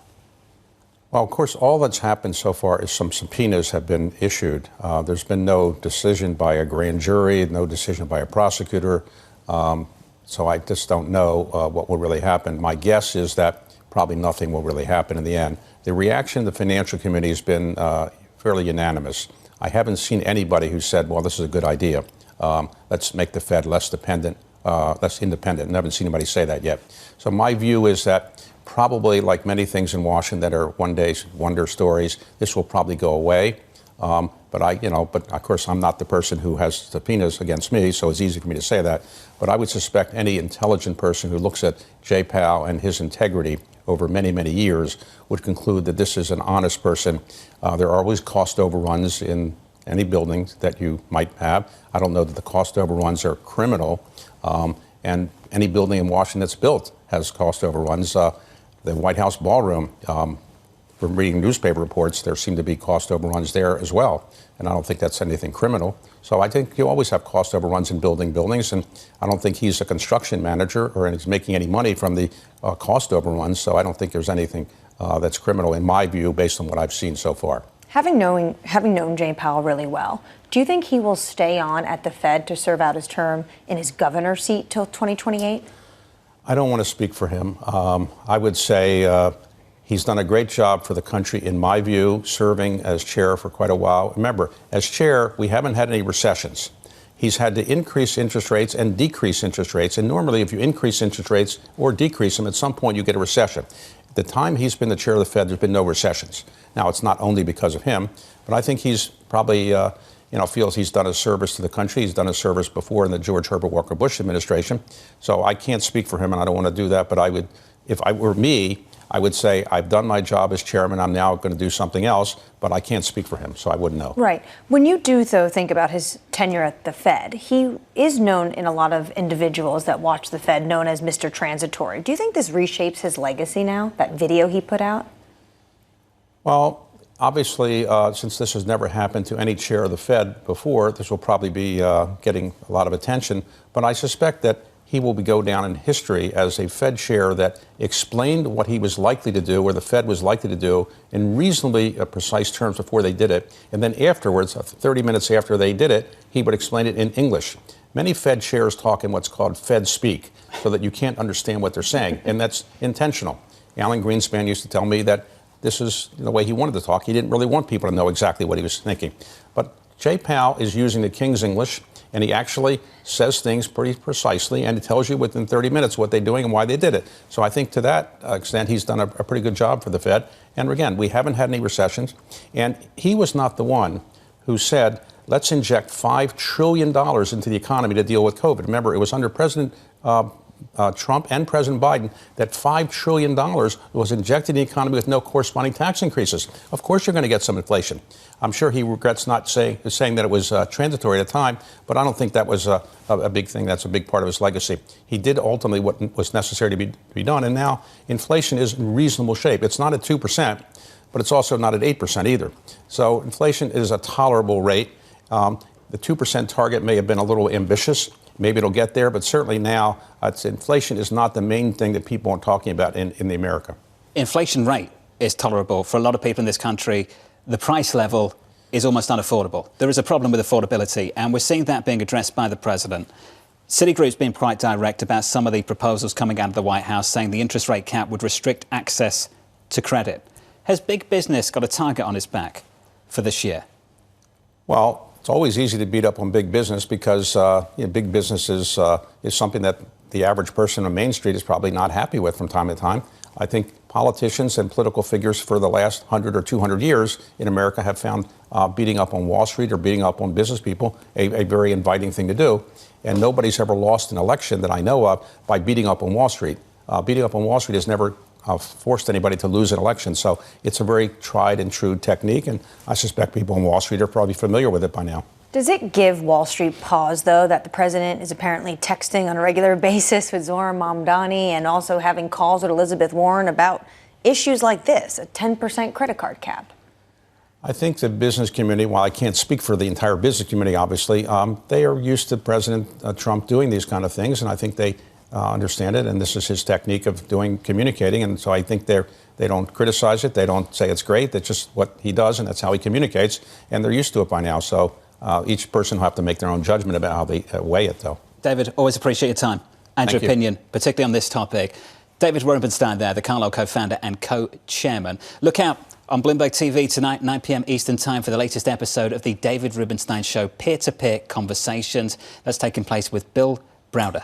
That's going to be an interesting one, especially given the fact that individual made a ton of money in the 90s in Russia and probably has a lot to say about what is going on right now between this war on Ukraine. Jonathan, an hour away almost, though, we have to remember we might get a tariff decision from the Supreme Court. All eyes are on that. All eyes are on that, like they were last week, and then we didn't get one. So we'll see if we actually get one this week. We're anticipating more earnings still to come. Morgan Stanley and Goldman Sachs reporting tomorrow, of course. And then in Davos, Switzerland, the headline act, the President of the United States addressing the World Economic Forum. Apparently, the big push is going to be on affordability. It's going to be an interesting time over the next week for this country and for the world. Coming up tomorrow, Gerard Cassidy of RBC, Jonathan Golub of Seaport, Nina Richardson of ADP, and Sarah Malik of Nuveen. Your equity market negative by 0.4%. You're opening about 34 minutes away.